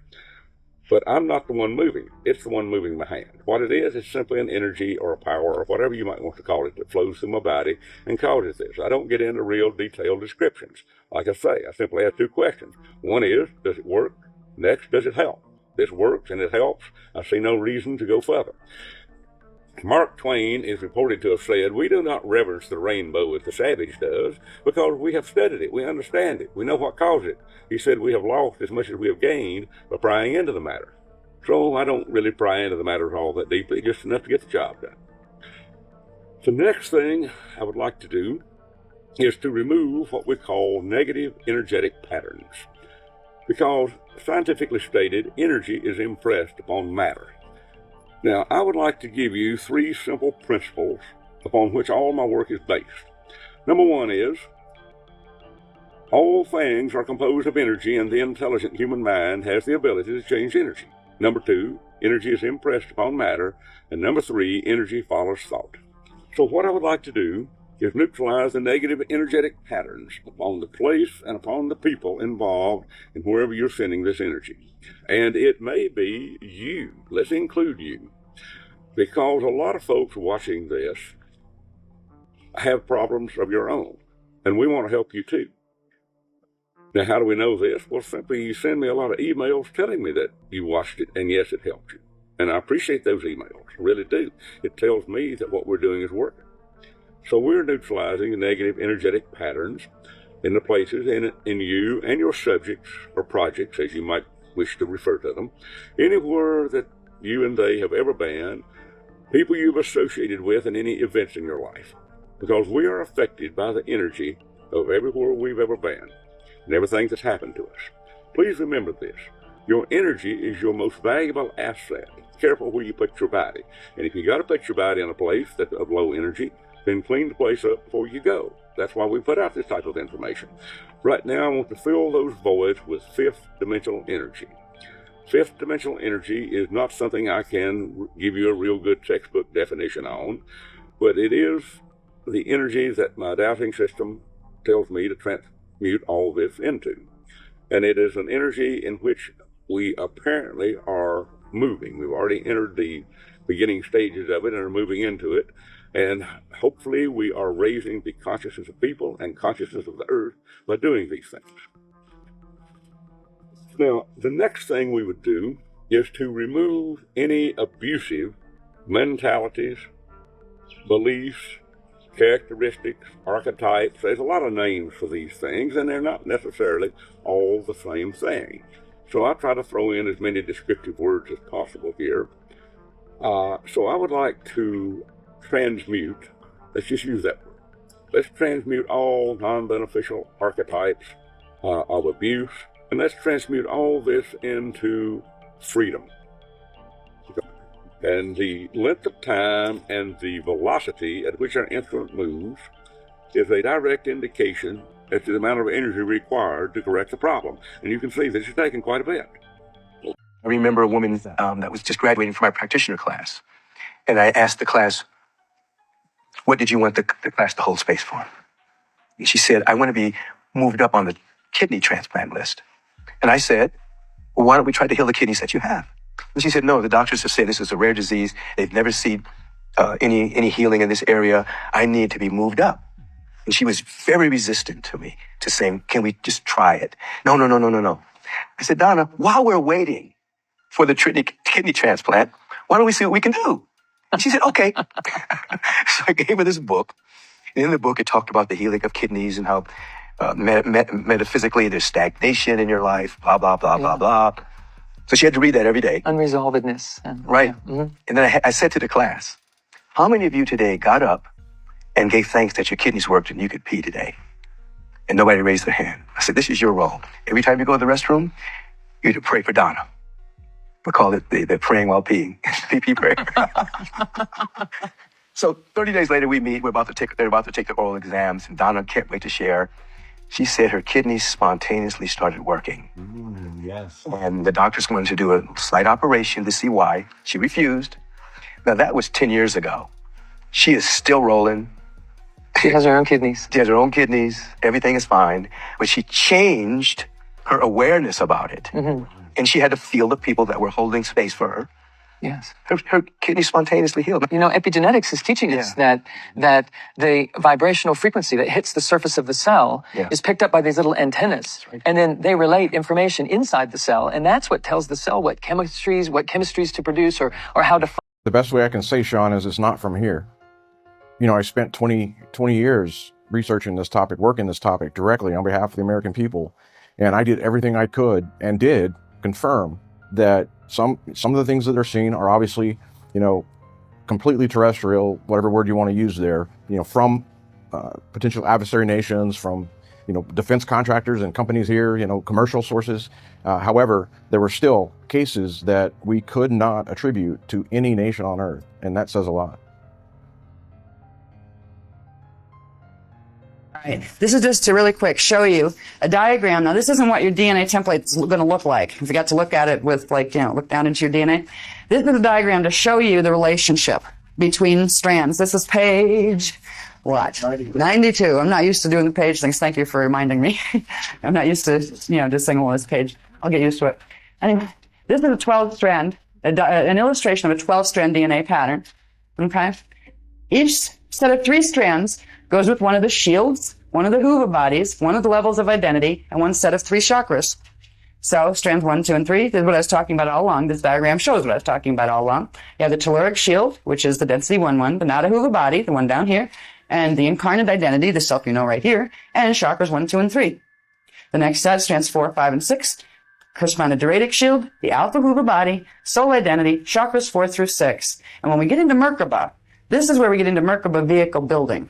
Each of these strands corresponds to a part of what's called the Nethra phase Merkaba, which is the density 1 basic stay in your density level Merkaba. That becomes a vehicle when you start to activate the higher strands and progressively build the spiral of energy that goes with that, the harmonic that goes with it. It builds what's called a 6-dimensional Merkaba vehicle called a holophase Merkaba vehicle. We're going to talk about Merkaba more fully tomorrow, but this is on this diagram, so I'm just going to mention it to you. When we get over here to strands 7, 8, and 9, the Turic shield, which means when you're working with Turic shield activation, you're working with chakra 7 through 9, dimensions 7 through 9, the Beta Hoover body, the Oversoul identity, and Quattro phase Merkaba, which is a 9-dimensional Merkaba vehicle. And then the next set is 10, 11, and 12. That's the Maharic shield, the Mahara Hoover body, the Avatar Graced identity, chakras 10 through 12, and something called Mahanta phase Merkaba, which is a 12-dimensional Merkaba vehicle. There's another stage of Merkaba vehicle called the Rahanta phase Merkaba that goes with the Rishik shield. There are phases of building the Merkaba vehicle, and if it's built right, it works well. Unfortunately, there's not too many great things on the planet right now that teach you how to do it right. We're trying to bring you the core teachings that the founders gave a long time ago. That's what these are. This shows your DNA template and how it plugs in. These things in between here, they're shaped like little stars of David. These are fire codes. Okay? Fire codes are codes that exist between the strands that when all of the codes within each set of 2 strands activate, this activates and it allows for DNA strand template braiding, which allows for chemical braiding in the DNA strands, which, when they all work right and in sequence the way they're supposed to, it allows for chromosome braiding and it allows for molecular transmutation of the body form. And that is a process by which transdimensional ascension or moving through stargates occurs. You take your body with you by literally combining its particles and antiparticles, and that happens by strand braiding. That happens by allowing the fire codes between the strands to activate. Now, some of the things we're going to be doing before our time together is over, we're going to be doing something called the Emerald and Amethyst Awakening. We're not going to do that tonight. That's quite a long process. Unfortunately, you only have to do it once because the planetary grids are activating enough now where you don't have to do all the steps to it over and over again. Thank God, because there's a lot of steps. But it's worth doing once because it's a master's 2 levels, a master's Kundalini activation that bring all of these simultaneously into activation. It's like if you turn them all on fully at one time, you just blow up because your molecular structure is not ready to handle it. What it's like doing is going out and turning the car on to let it get warmed up for when you want to drive it. That kind of thing. It's getting them turned on and ready to go. They're not going to blast frequency through you and wipe you out, but it is going to produce enough of an amplification of your D12 frequency that you're bringing through your body that you will be able to run an ample amount of D12 current to create enough of a Maharic seal to block out some of the psychotronics that are being used on a global level right now through the grids and through the electromagnetic systems. I'm not going to name certain installations that have been built specifically for the purpose of transmitting something called phantom pulse technologies. Phantom pulse technologies are subtle wave programs that attach themselves to natural electrical currents. They can be natural electrical currents in the grids or man-made electrical currents. That's when your toaster becomes your enemy. When there's a phantom pulse running through it. Seriously. And unfortunately, there is an Illuminati presence on this planet that is quite large, and usually they have jobs with big titles at the end of them. And there are certain groups that are actively pursuing creation of a frequency fence that's meant to block our ability to activate DNA, because if we activate our DNA on the D12 Christos alignment, the Guardian groups are going to get control of the Stargates. And this is all about Stargates. That's the Templar workshop. We'll talk about it. But, so you know, the things we're going to do tomorrow with the amplification of the frequencies of the things we're going to activate tonight, are going to activate these 12 codes and keep them ready at an oscillation rate where they're ready when it's time. And when the strands build, you will progressively and more quickly be able to undergo DNA strand template braiding. If there ever comes a time when it gets really bad on this planet, which it's up in the air right now. Nobody knows which particular time vector we are going to experience as our manifest reality. If it got bad, there will be evacuations. They will be through portals. And if your DNA can't go, you're stuck here, which means your consciousness can go, but you gotta leave your body behind. So, it doesn't hurt. Just in case, it's good to have your DNA activated if there is no emergency, but just in case, it's very nice to have activating DNA in your back pocket in case you need to have a ticket out of here with your body. So, we're working on these things. Everything we're doing tonight has to do with building the ability to move through from the easy to the ridiculous, depending on what the next 10 years holds for us. And it's all about activating Merkaba, DNA, Cathara grids, and getting our divine blueprint reset in the body. Where the hell is that Amtrak train at? Where did it go? People are saying that an Amtrak train is missing from Chicago to St. Louis. Where is that train at? People were waiting for their family to arrive. And the train is gone. They're saying it probably got derailed. Derailed to where? Where's that Amtrak train at, guys? Does anybody know? Shut up! How are trains going missing? What happened to the navigation on that train? Doesn't know where it's at? This is what I'm hearing, guys. I wouldn't know if a train's missing. I wasn't on that train. But people are saying that an Amtrak train is missing. And it's nowhere to be found. They better hurry up and find it. Because what kind of explanation is that? They paid the ticket too to go missing? Come on, B. Shut up! This is ridiculous, guys. So you mean to tell me if I'm traveling somewhere, whatever I'm traveling on could go missing at any given second? Where is that train at? I'm just asking a question like everybody else because I'm confused. Where is that train at? So you mean to tell me Amtrak trains go missing now? This is ridiculous, guys. Entertainment purposes only, all right? This is what I heard. I would not know where that train is at. I'm asking you, where is that train? I don't know, guys. Let me know what you think. Let me know if you know anything. I'm out. What's up, alien lovers? Now that it's been established that ET are here, it's time to get rid of some of the true brain rot that's out there. And public offender #1 of the most garbage brain rot imaginable of boomer misinformation about UFOs is this dude, Stephen Greer. Check this out. Well, you said there's 69 different types of extraterrestrials. Well, that you're they aware knew of in 1960s. There might be many more now. I mean, some are 1.5 feet tall, or some reported to be 10, 12 feet tall. Dude, you know, to my knowledge, they're all bipedal, 2 arms, 2 legs, had sort of that form, but then a huge amount of variation within that form. I can't handle it. And this would explain why some of those craft are very, very tiny and some very large. I mean, if you're a 2 foot, 3 foot tall. Yeah. I can't do it. It's too dumb. Can we please get rid of this guy in the public spectrum? Remember he said full disclosure was happening in 72 hours last week? From last week? Never happened. He says that all the time. 12-foot tall aliens? I mean, dude, get out of here. Brain rot award, first ballot. Yeah, I mean, he's got a point about Greer, but I'm going to be straight up with you, right? It's not just Greer, is it? It's the whole topic. Everyone involved, everyone talking about it, everyone monetizing it. It's all a performance. And sure, you can start with Greer because he's the easiest target, but if you're going to go down that road, you better be ready to take it all the way. Calling out Greer is just the opening act. The real conversation starts after that. The guy who was 33 years old was a homeless man who was paid by the daughter-in-law of this house owner.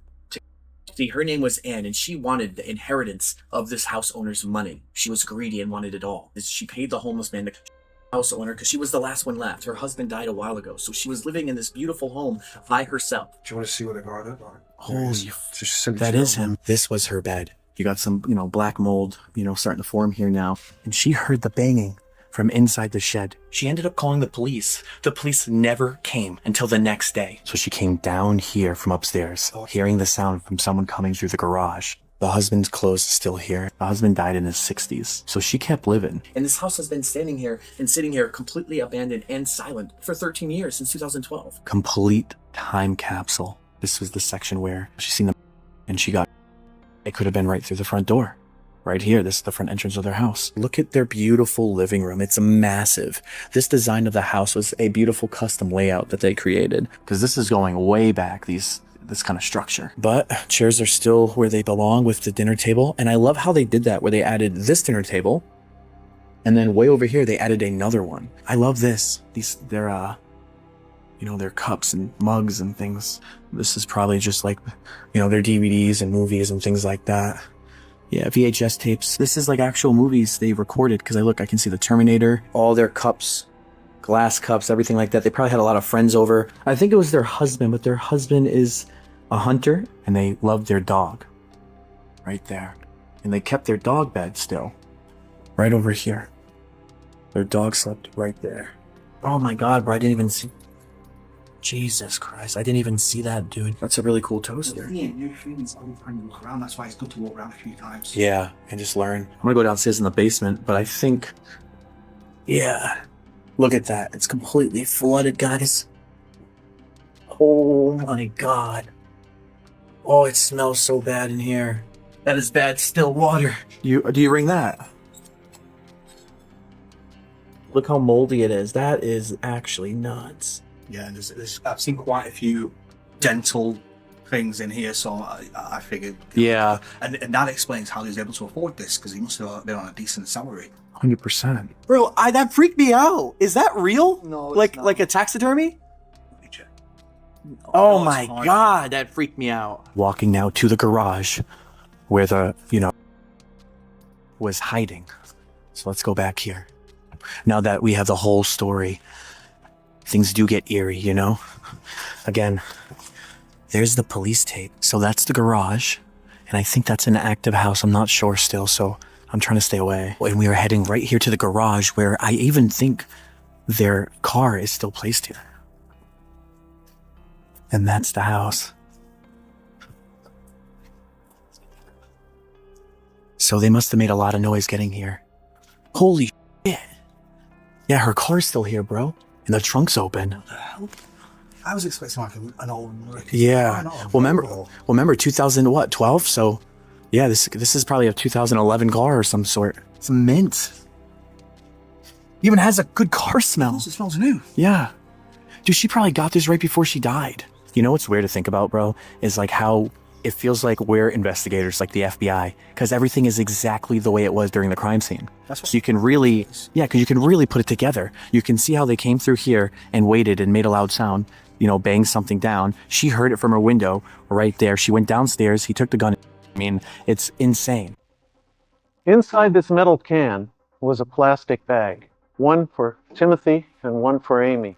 In 2003, Timothy Treadwell, otherwise known as the Grizzly Man, was mauled in a national park in Alaska.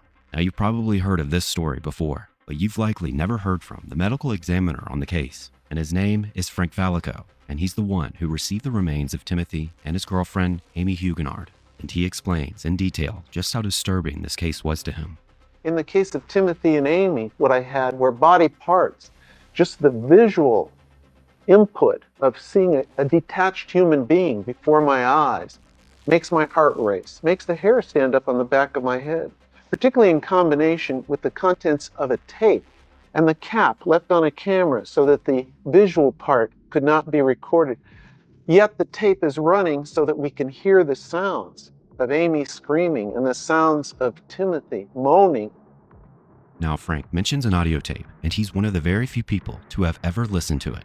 Now, it should be noted, you can go on YouTube and find audio recordings of this incident, but they're all fake, and it's been stated that the real audio will never be released. But in the following clip, Frank goes on to explain just what he heard on that audio tape. I clearly can hear her screaming, "Stop and go away. Maybe run away." There's a lot of background noise. Timothy is moaning, and I hear Amy beating on the top of this bear's head with a frying pan, and Timothy is saying, "Run away, let go. Run away, Amy. Run away." Amy had a great deal of conviction. She had a great deal of conviction in this relationship, we know that. Although in the past, she was more standoffish. She didn't get as close to the bear as Timothy did. However, I know that at the moment of she stayed there and she fought with Timothy. She did not run away. Amy, we know, fought back for approximately 6 minutes. Amy stayed with her lover, with her partner, with her mate and with the bear. Ultimately, she stayed with the bear in the situation. Ultimately, the bear that attacked Timothy and Amy was put down, and they were able to retrieve what was left of the remains. But as always, let me know what you think. This is genuinely one of the weirdest paranormal experiences I've ever heard, and it happened to a celebrity. On Celebrity Ghost Stories, actor Fred Dreyer shared what happened when he took his daughter to tour schools in Connecticut. They were touring an older school when the guide took them to the indoor pool and pointed out a wall that was filled with trophies and plaques. But Fred didn't see trophies and plaques. He saw headstones covering the wall from floor to ceiling. When they stepped into the pool area, the water looked pure black. Fred saw two boys dressed in old-fashioned swimsuits. As they dove into the dark, inky water, they disappeared. He stepped out, trying to collect himself. Later, his daughter turned to him and said, "Did you see the headstones on the wall? Did you see the boys diving into the black water?" She saw the exact same thing that he saw. Fred was later speaking to the headmaster, and he asked if anything had ever happened at the pool. It turned out that in the 1920s, two boys had drowned in that pool. His daughter ended up picking a different school, but Fred said the experience brought the two of them closer together. Follow for more Celebrity Ghost Stories. What do you make of people who claim that they are being influenced by voice-to-skull mind control technology? Well, I was asked a very interesting question during my last video where I showed that they were using children to fake aliens during military, our government, and others. They asked, what AI do I think that Philip K. was talking about when he was unalived by those in power? Well, this is a question that's near and dear to my heart because I happen to be a huge Philip K. He's one of my favorite authors, and I have studied this extensively, and I can tell you that I believe Philip K. was an early beta test. They were testing early mind control technology on him, and I have very good reason to believe this. For those who don't know about Phil, know his work. You know, The Man in the High Castle and the Total Recall and all these great sci-fi stories that he wrote. Well, he also wrote about his own experiences with what he thought was an alien intelligence.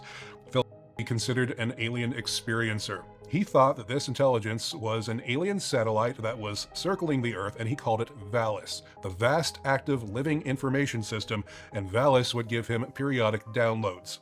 And he wrote about this VALIS story in a fictionalized form in Radio Free Albemuth, which was also turned into a movie that was kind of interesting. It had Alanis Morissette in it, and if you haven't seen it, you should probably seek it out. It's pretty good. And at the time that Phil Dick these VALIS experiences, he was living in the San Francisco Bay Area, and during that time, I have shown that the San Francisco Bay Area was a hotbed for mind control testing, MK Ultra projects that were being run, and they were doing all kinds of testing on people, including the people in the counterculture, the hippies and the Haight-Ashbury, and Phil living in Berkeley at the time, and he was right there in the middle of all of it. Most people don't realize this, but Tessa wrote a book about their time together and their strange experiences called Remembering Firebright. And she says quite clearly that they thought that they were under surveillance and under testing. They'd have strange things happen, electromagnetic things happen in their house, their radio would go on, they would hear strange voices, they'd have lights show up in the middle of the room that they called Firebright, and they would hover in the middle of the room like a hologram. And let me just read a portion of this to you here. That one afternoon about a week earlier, a yellow van pulled up out front, and workmen in white coveralls brought in about a dozen large unlabeled cardboard boxes into the vacant apartment next door. They were curious, so when they found the door unlocked, they went inside. They found all sorts of electronic equipment in the hall closet and a working telephone in the kitchen of that supposedly vacant apartment. Strange cars began pulling up in the alley behind their apartment late at night and sitting there for up to half an hour at a time.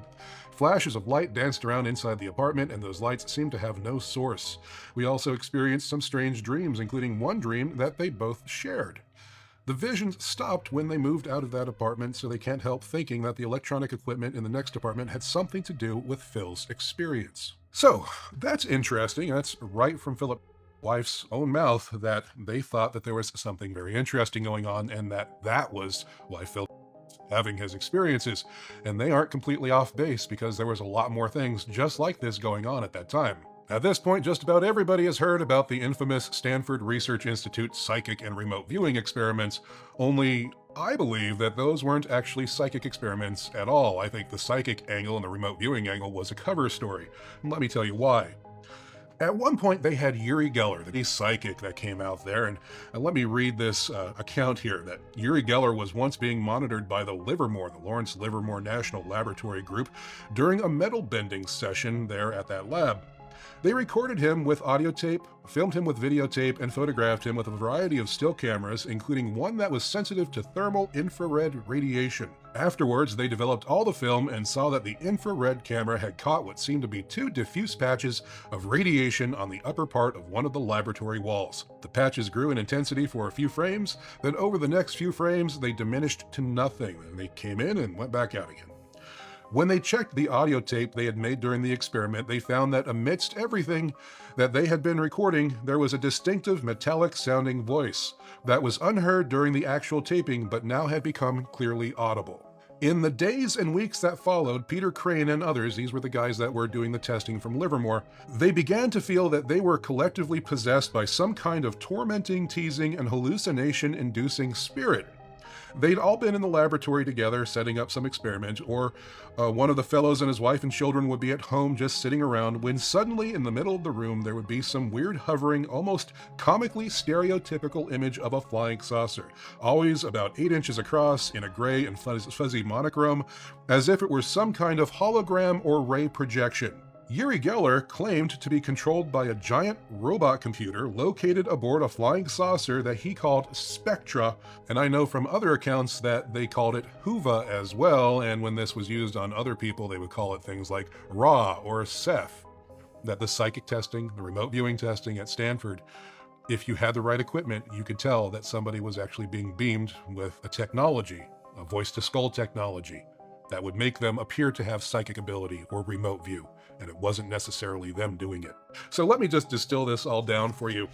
I think they have been using microwave weaponry, voice-to-skull technology for many, many decades, since at least the 1940s, testing it on various people in small test populations.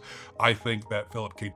was one of them, and they were trying to upscale it from using it on individuals to using it on entire populations. And I think there is a huge push out here in the social media, conspiracy, spiritual, woo-woo world right now to desensitize everybody to the idea of entities, of aliens, of ultra-terrestrials, of voices outside of you that can download into you, that can talk to you and interact with you, so that when this is happening on a wide scale, you are desensitized to it.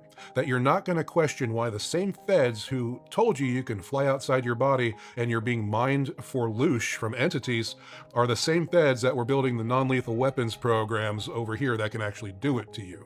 They have been systematically pre-programming you with alien and spiritual propaganda that they have been hiding behind while they clandestinely built these systems behind all of our backs, so that when this rolls out on you and your family and your loved ones and your kids, you're just going to lay down, you're going to say it's beyond us, it's the aliens, it's the entities, and you're just going to accept that jackboot on your neck, and what's left of humanity's free will die with a whimper. Happy holidays! The Museum of Tarot online shop is your source for the most cutting-edge consciousness enhancement devices and research tools available today. From our Dicyanin Aura goggles and phone kits to our mind-to-mind psychic training device, our Halo Pulsar electromagnetic protection device, and our suppressed reprint books, there's something for the seeker in all of us. So stop on by today at museumoftarot.com.